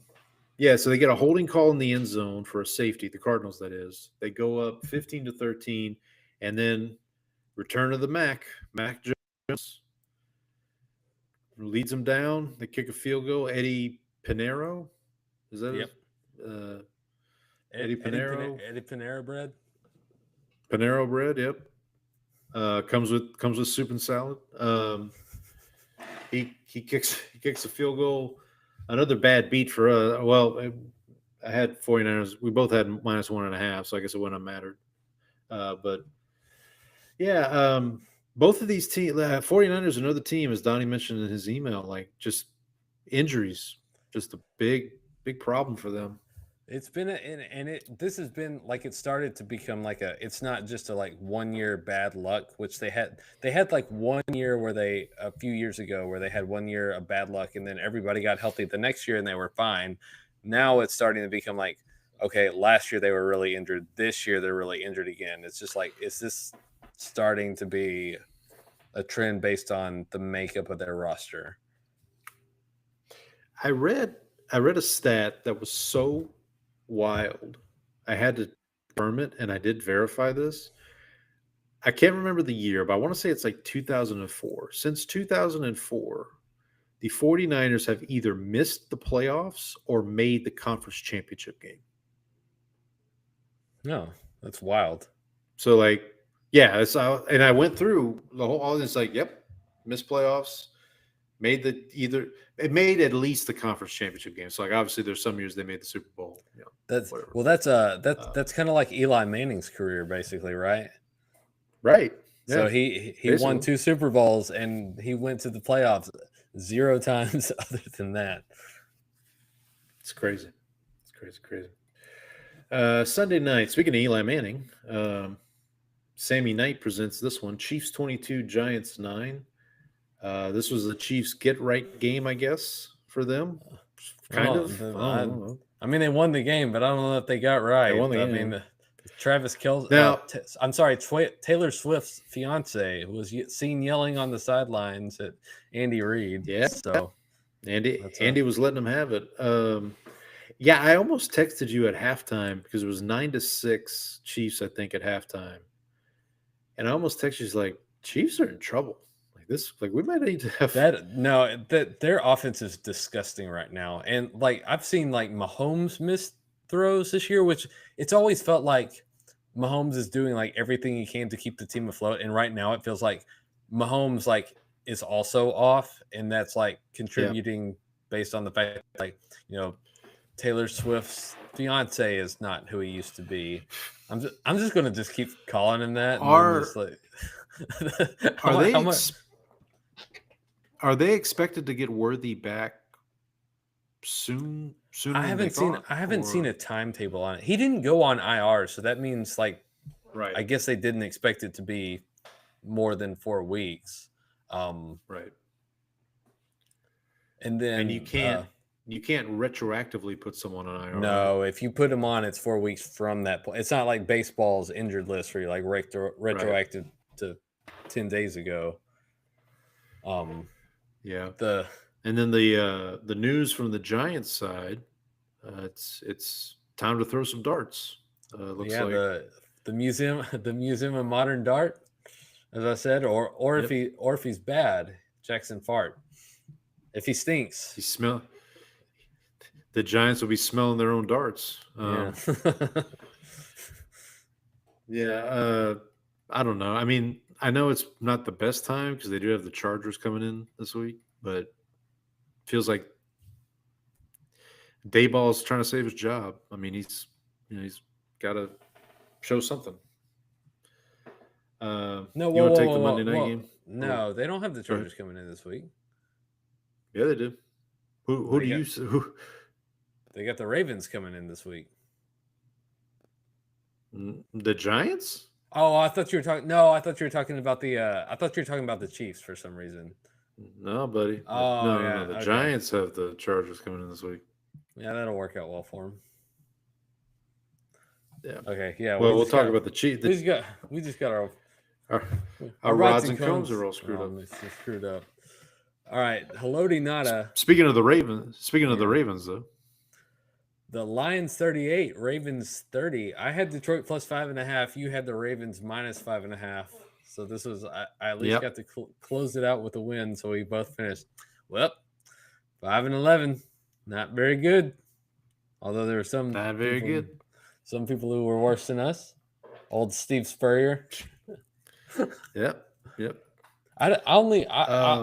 I watched till about halftime of this game, maybe a little. But it seems like Detroit got off to that bad start in Green Bay, and we kind of thought, oh, this is the Ben Johnson effect. Like, maybe he was just like he was the magic. And ever since then, the Lions have gotten back to kind of like being kind of what we thought they were. Like David Montgomery had a big game in this. Jahmyr Gibbs was also pretty good. They were able to move the ball pretty consistently, and then Derrick Henry again coughs up the ball late in the game. Not something you expect from that guy. Yeah, this was a classic Dan Campbell Detroit Lions victory. Your defense does just enough. Your offense, I mean, the first couple drives were very impressive. I have to say, I owe an apology to the Detroit Lions, to Dan Campbell. I was not familiar with your game, sir. I mean, and then just the 4th and 2 stuff, like just going for it on fourth down, that fourth down play to Amon-Ra that basically seals the game. I guess we were just wrong about the line, or I was wrong about the Lions. I really thought they were going to take a step back. And look, there's a lot of season left. We'll see what happens. I thought they would take a step back. I thought they would take less. I probably thought they would take less of a step back than maybe you did. But like I still didn't think they'd be like. Yeah, I just thought losing 2 coordinators has got to be. It's got to matter, right? Mm-hmm. And I guess maybe it. But and I will say on the Ravens side of this, like I kind of thought like there was a time a couple of years, was it last year or the year before, like the Lions and Ravens played each other, and the Ravens basically just like smoked them.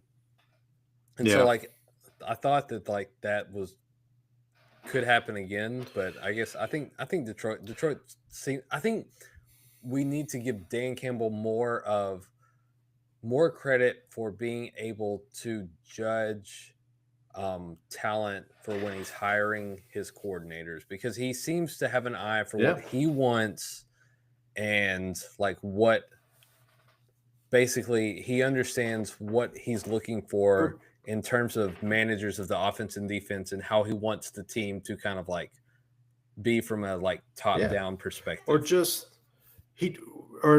to put it in a bigger picture perspective, he just builds his program, right? Like he has his program and he builds it in his vision, and then he just gets guys that have, like, he's not going to put up, like, he's not going to hire somebody that's not going to go with him, basically. You know what I mean?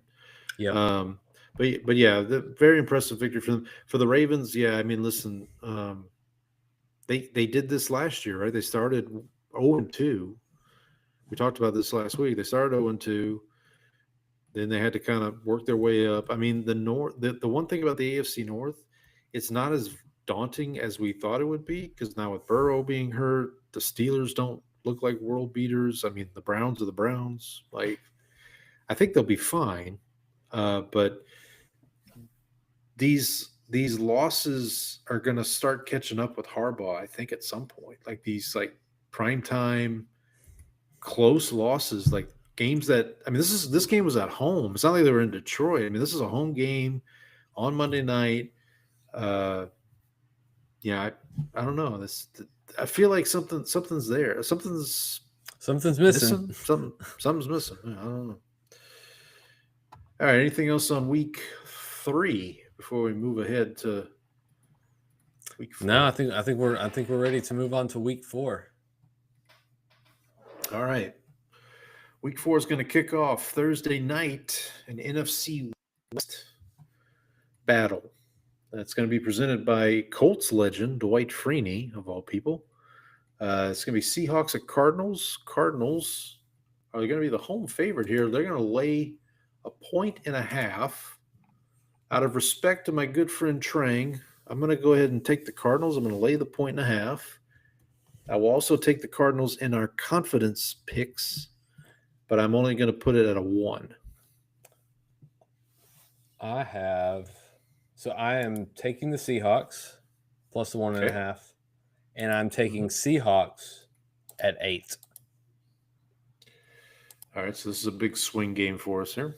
Yep. Yeah, I don't trust Kyler Murray. That's just it. And then we failed to mention your cousin James Conner, R.I.P. out for the season. R.I.P. Trey Benson now is going to be the starting running back. I got to figure out what to do with my fantasy team because right now my running backs are basically the running back in Washington that doesn't get carries and Zach Charbonnet, who didn't play against the Saints because he was, who also doesn't get carries. Doesn't get carries, yeah. So, whew, rough. Let's move on to Sunday. Hey, we get to wake up early and watch some football from Dublin. Bubby Brister. I don't think he's making the trip, but Bubby Brister will be presenting Vikings Steelers. This is technically a Steelers home game. Steelers are getting 1.5. I am taking the 1.5 with the Steelers. I'm taking the Steelers to win, and I have it at a 2. I'm taking the Vikings. I'm going to take them with. I'm going to lay the 1.5, and I'm going to take the Vikings to win in our confidence pool, and I'm going to have the 5 points. The Pete. The Pete. Yeah, we were right on the border.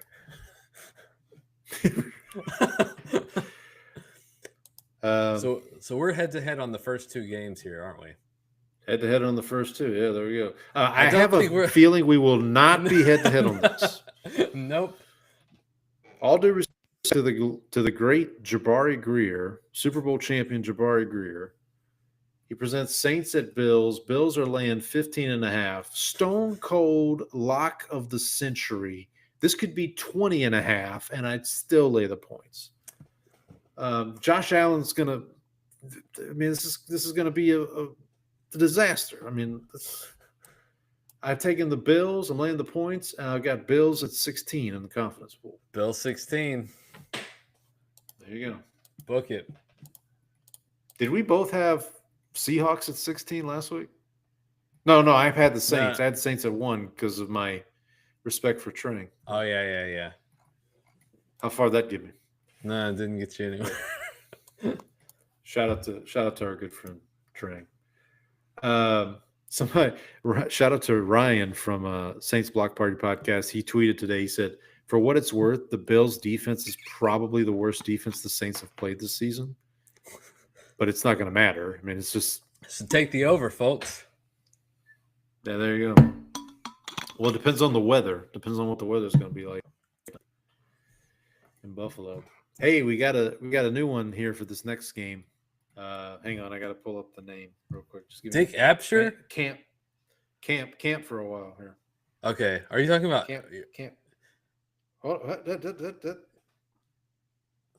So, Richard Alfred Apsher Jr., or as his friends call him, Dick Apsher.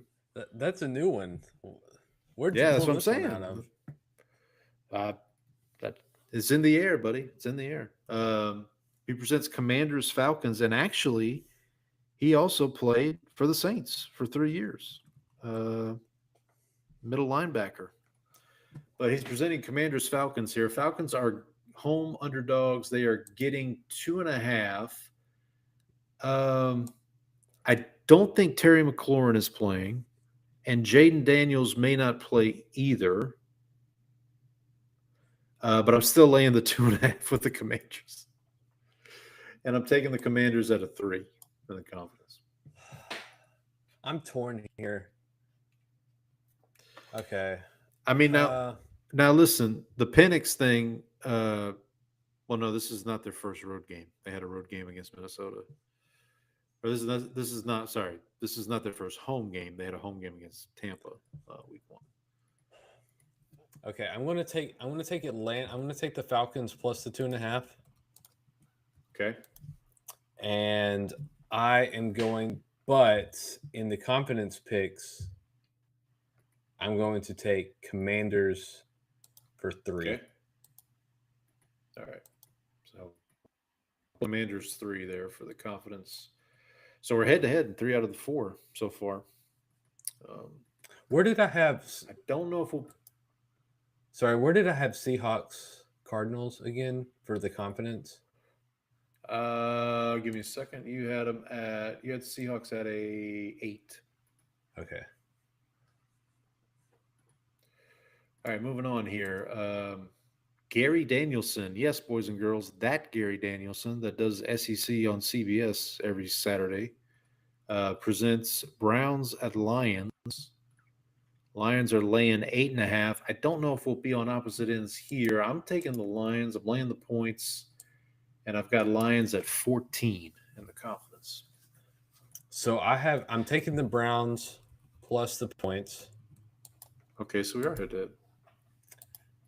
But I'm taking the Lions in the confidence for 7. Okay. Yeah, I mean, look, if you're Detroit, this is kind of a trap game. You're coming home after a big emotional Monday night win on the road. Cleveland, like I said, that defense is no joke. That pass rush is no joke.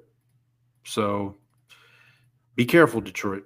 That's all I'll say. But I'm gonna ride with them. All right, up next, who we got here? We've got newest Cowboy, Jadeveon Clowney. Cowboy Legend presents Titans Texans. Texans are at home laying 6.5. I am going to. Okay, this is the game. This is the get right game.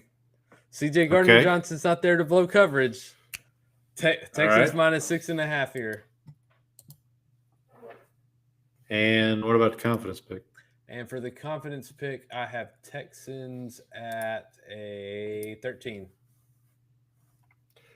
All right. So I am taking the points with Tennessee, taking the 6.5. But I will take the Texans in the confidence pick at a 6. We got a lot of head-to-head going on here, don't we? A lot of head-to-head. We're at odds this week. I don't know. Maybe we need to. Those games will finish 500, and then all the other games will be a disaster. The games we agree Well, on. I'm pretty sure the one we agree on, the Bills. That's I'm true. sure we're going to get that one. Well, we may not get the spread. We may not get the 15. Well, maybe, I don't know. You never know. Up next, Chris, don't call me Hulk Hogan. Presents Panthers at Patriots. Patriots laying 4.5. I am laying the points with the Patriots. I'm not buying the Panthers result from this past week. I am taking the Patriots to win in the confidence pick out of 4. Patriots minus 4.5. Patriots 6 points on the confidence. 6. All right. Very good. All right. The game that we got crossed up on a minute ago. Another Saints legend here, Norman Hand. He's got hand. I've got hands. You're going to need it. Chargers at Giants. This is the Eli Manning Phillip Rivers Bowl. Giants are getting 5.5 points. This will be Jackson Dart's first start as a Giant. I think we're in agreement here. We're both laying the points with the Chargers. I'm taking the Chargers in the confidence out of 13. I have Chargers minus 5.5, and I have Chargers at 14. Okay, so we're pretty close there. Yep. And up next, last but not least, last game of the early window, Stephen F. Austin State University legend Jeremiah Trotter presents Eagles at Bucks. Bucks are the home dog here. They're getting 3.5. I'm I'm laying the points with the Eagles, and I'm taking the Eagles in the conference at a 5. All right, Bucks plus 3.5. Mm-hmm. Bucks 1. All right, that's why I thought you might go that route. Yeah, give me the upset so I can cheer for my cheer the way I want to. I mean, we should point out, I think it was week 4 last season, the Eagles went to Tampa and got stomped. So, for what it's worth. Late window. Iowa Hawkeye legend, C.J. Beathard, the last quarterback to play at Iowa that was worth a damn. Jaguars at 49ers. 49ers minus 3.5. I am going to lay the points with the 49ers. I still don't trust the Jaguars all the way. I'm taking the 49ers in the conference pool at an 8. 49ers minus 3.5. 49ers 12. Okay. Up next. Oh, this actually should be a pretty good game. I'm going to be interested to watch this one. This one's presented by Craig Ironhead Hayward. Colts at Rams. Rams laying 3.5. I'm going to lay the points with the Rams. I mean, they basically gave that game away in Philadelphia. Yep. I know the Colts are coming in hot. I feel like this is going to be the best defense that Danny Dimes has played this season, maybe except for the Broncos, maybe. Broncos. So I'm interested to see. But I'm going to lay the points with the Rams. I'm going to lay the 3.5. I'm taking the Rams in confidence at a 7. Rams minus 3.5. Rams 9. Okay, so we're somewhat aligned there. The game of the week presented by Bam Morris, one of my favorites. Ravens at Chiefs. Chiefs are the home dog here. They're getting 2.5 points. If I can get the Chiefs getting points, I'm going to take it. So I'm going to take the Chiefs with the points. I'm going to take the Chiefs to win. I'm putting it at a 9. We got a big swing right here. Oh. Ravens minus 2.5. Okay. Ravens 10. All right. Here we go. Here's the thing. Here's my reasoning. Of these two teams, I think the Chiefs can least afford to be 1-3 because their division, in my opinion, is a little tougher sledding than the Ravens. So my counter argument to that would be, of these two teams, the Ravens are the one team that I feel I've seen play competent offense this season. True. I will say if this game was in Baltimore, I definitely would be taking the Ravens. Because it's in Kansas City, that's kind of why I'm leaning towards the Chiefs. So who knows? Chiefs fans, I apologize for picking you. Last game of the late window presented by Clinton Dix. Bears at Raiders. Raiders are laying 1.5 points. I am going to take the points with the Bears, and I'm going to pick the Bears in confidence at a 10. Yeah, I think I'm going to take the Bears too. So I'm going to take the Bears plus the 1.5. The Raiders have just have the Raiders done anything to warrant them being favored in any game? Well, I guess the Bears they beat the Patriots pretty bad in that first game. that was it. That's true. No, I'm gonna flip. I'm gonna go Raiders minus 1.5, and I'm gonna take the Raiders in the confidence pool, and I have the Raiders at 2. Okay. So that'll be a big swing if the Raiders win, because I have Bears at 10. So yeah, this is me betting on so the Bears looked really high this week, and the Raiders looked really low, and so my bet is that there's some overcorrection there. For what it's worth, Geno against the Saints defense when Dennis Allen was the head coach, Geno played pretty well. So Dennis Allen now the defense coordinator with the Bears. Did the Sunday night game get canceled this week? Yeah, I don't think they're going to play that. I think they decided to just Well, if they do decide to play it, Jalen Smith's going to present it. It's Packers at Cowboys. Cowboys are getting 6.5. I'm laying the 6.5 with the Packers. I'm taking the Packers at a 15 on a confidence pick. We're right on the money.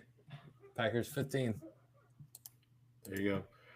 I think this could not have worked out any worse for the Cowboys. Yeah, the fact that they Having the lost that Packers- game in Cleveland, like if they had come in like feeling good, like Yep. maybe you can sneak up on them. Like you're not sneaking up on them now. No. And Micah said it's going to hurt when he has to take Dak down, but Well, the fact that our offensive line is all dying right now is going to help them there. all right. Oh, look, our favorite thing in the world, Brandon, a Monday Night Football doubleheader. And And look boy, at the these- game. It's not just that it's a double header. It's I mean, the Saints legend Thomas Morstead deserves much better, but he's presenting Jets at Dolphins. Dolphins minus 2.5. I'm going to lay the points with the Dolphins. I'll take the Dolphins at an 11 on the confidence scale. you're a lot higher than I am on I the gotta tell Dolphins. you- So I'm Well, taking. I don't think it's. I mean, I had to put something there. I mean, it's like I just didn't feel confident about a lot of these games. What you got?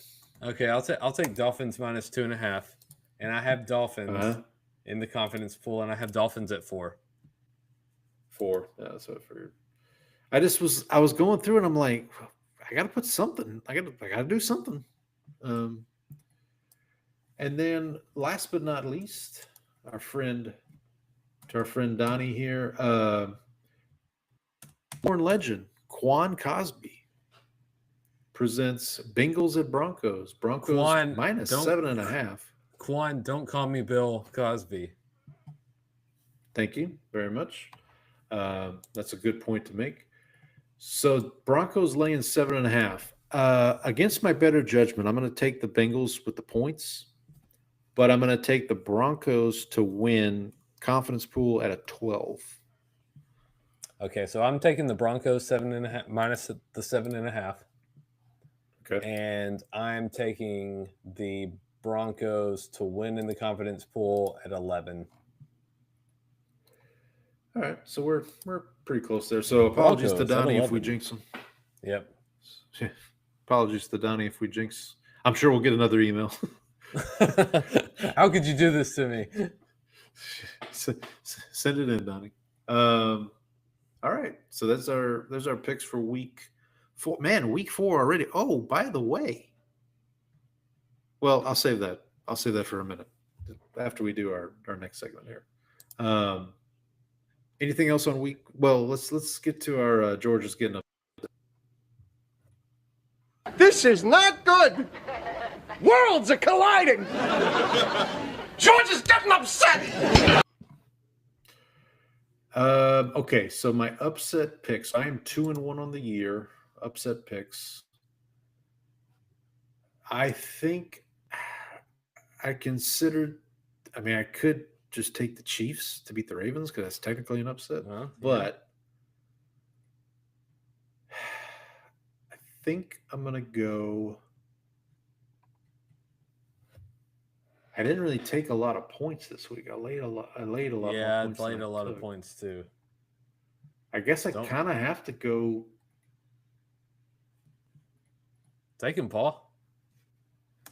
Yeah, Take- what the hell? take- I'll take Chiefs over Ravens. I'll take Chiefs over Ravens as my upset. And I'm going to take Bucks over Eagles. Bucks over Eagles. I think I got a feeling who are. I got a feeling right now About what? about this. Jerry, this it's a segment. lock. Kramer, you've had this thing under control for almost 3 years now. Oh, okay. All right. I'll let you go first on this one, Packers over Cowboys. and I'll take Bills over Saints. There we go. That's the way to do it. That's how we do it. That's how we roll here. We're the self-loathing podcast of the year. For what it's worth, when I did Cardinals over Saints week 1, I got that one right. But the game was close at least. It was. Is Bills? We can't use Bills. We can't use Bills for the Survivor. We already used them. Let me see. Okay. Do you want to use Packers or you want to save them?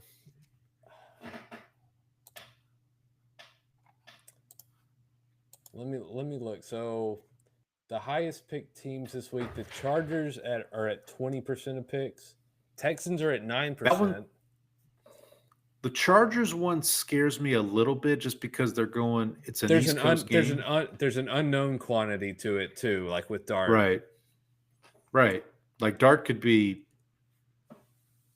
really good for all. What about Texans over Titans? That's one. Boy, I don't trust the Texans beating LSU at this point. Like I don't. Patriots over Panthers.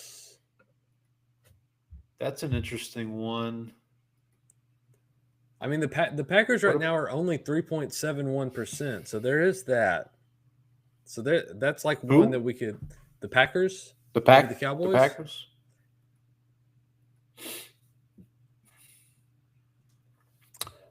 How about Detroit over Cleveland? Can we use Detroit? That makes me nervous. The Cleveland defense makes me nervous. Yeah, and they are. Yeah.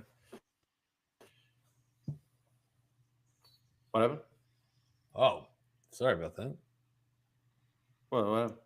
Oh, sorry. There was a video clip playing on my browser over here for some reason. I guess you couldn't hear it. It was really loud in my ears. No. So the Lions are 25% of the picks this week. So I would try to stay away from that one for now. Okay, so these are the picks that we agreed on this week, just for whatever that's worth. The Bills, which we can't use. Right.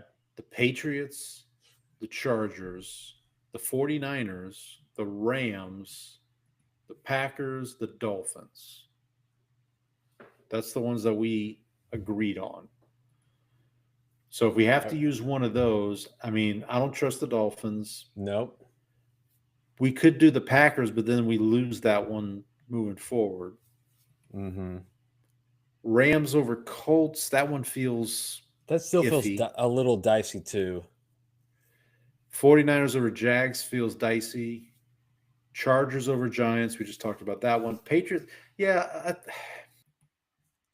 but Patriots over Panthers doesn't feel like – I don't feel overly certain about that one either. Talked about the Lions. So I would say between the Patriots and the Packers, I think those are the two teams I feel like most confident in winning this week. I said, okay, let's go with the Patriots. Let's just roll the dice with them. All right. They are playing at home, and if it doesn't work out, they are playing at home. Then we hate the Drake. We hate the Drake if it doesn't work out. All right, I've got it locked in. Let me look ahead. Let me look ahead here real quick. I kind of want to see if there's there's a very obvious one next week. I'm looking at it right now.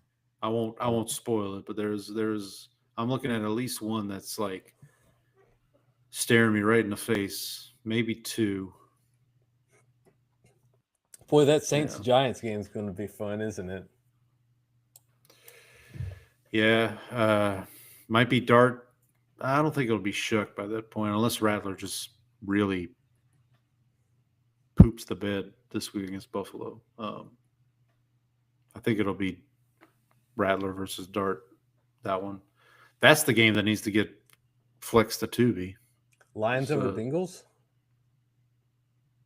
No. Oh, Colts Raiders? No. It's at the 1:00 window. It's an AFC game. Two teams that met on Christmas Day last year. Ravens Texans? Yep. Bing, bing, ding, ding, ding, ding, ding. Oh, that's not a bad. I like that. That might be we haven't used the Ravens, have we? We have not.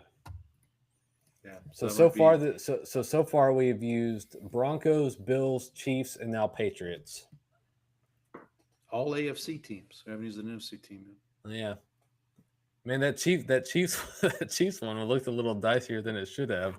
Kind of glad we got that out of the way. We just like get that win from the. Well, that was kind of the reason I wanted to do it, because I'm like, if they're gonna win, It's you going to would be hope it against would the be- Giants. You would hope it'd be that one, yeah. But we'll see. Next week, so we should say for week 5, there are 4 teams on a bye, so we actually will have teams off Ooh. next week. For what that's worth, including Andy's beloved Bears. So I wish my team was on the bye. no joke, right? No joke. I did want to mention before we sign off, this Friday, September the 26th, will be the 1-year anniversary of our first episode. Oh, nice. I checked today. We first episode dropped. We were previewing week 4 last year, and first episode dropped September 26th, according to Spotify. At least on Spotify, that's when it dropped. So happy anniversary, buddy! Happy anniversary. And we're still here. We should also send our heartfelt wishes out to the family of Rudy Johnson. Yes, and actually, I will talk about him next week. I said him. It just so happened Lions are playing the Bengals, and that was his 2 teams. So that's perfect. We'll honor him next week. He'll present that game and maybe talk a little bit about him. But yeah, that was tragic news to hear today. Mm-hmm. Do we know what happened? Was it? It was a suicide, unfortunately. Oh goodness. Yeah. Yeah, that's tough. Well, yeah, our prayers, thoughts and prayers to him and his family. Absolutely. It's tough. I hate to end the show on a somber note like that, but we'll be back next week previewing week 5, reviewing week 4. I got to figure out a time. Better. I got to figure out a time where I can sneak off to the theater and go see him before it's gone. I've heard, because it may be gone quicker than you think. I've heard. Yeah, that's the only problem. The Rotten Tomatoes reviews have not been kind to it. So the podcast about it, the review wasn't bad. It felt like it was not what was promised, if that makes sense. Gotcha. I didn't get a lot of spoilers about what happens, but just felt like, it just wasn't what was promised. I'm hoping to get to the theater as well. Paul Thomas Anderson's new movie, One Battle After Another, starring Leonardo DiCaprio and Benicio del Toro, amongst others. It's getting a lot of great buzz. Though I keep hearing this might be his Oscar movie, Paul Thomas Anderson, that is. Just because he didn't get ripped off because the movie that won was also like really good, but he also had There Will Be Blood. They kind of kind of ran into. Well, that year was tough. Yeah, that year was tough. No Country for Old Men was a force, and he also did. Boogie Nights came out the same year as Titanic. He's had some really good movies over the years, but they're thinking one. So we'll see. I do hope to check it out, and if I do, we'll talk about it next week. Maybe we'll talk about him. We got hopefully there's a new show coming out on FX. Oh, by the way, Alien Earth. Just for you, our boy Oliphant's in it. Oh, really? He's really good. Oh, nice. He's really good. Yeah. So if that's a reason for you to maybe check it out. But FX has a new show. I think it debuts tomorrow, starring Ethan Hawke and Peter Dinklage. And it looks like Peter Dinklage. Did you hear the rumor that he was? Remember the episode of Seinfeld that starts with Elaine? She's in bed, and she answers the phone, and it's the wake up call guy. And she's like flirting with him. Yeah, trying to yeah. remember what episode. I'm trying to remember what episode. Well, anyway, there was a long-standing rumor on the internet that voice on the other side of the phone was Peter Dinklage. Uh-huh. But he's denied it. He's denied it. He's there. I've never gotten. There's never been confirmation of it. But yeah, Peter, come on the show. Let us know. Yeah, let us know. But we'll you can expect more of that next week. We'll talk to everybody next week. Hope everybody has a good week. Good last weekend in September. We'll be getting into October here pretty soon. So Yep. Hope everybody stays safe. We'll see everybody next week. Happy football. Happy football.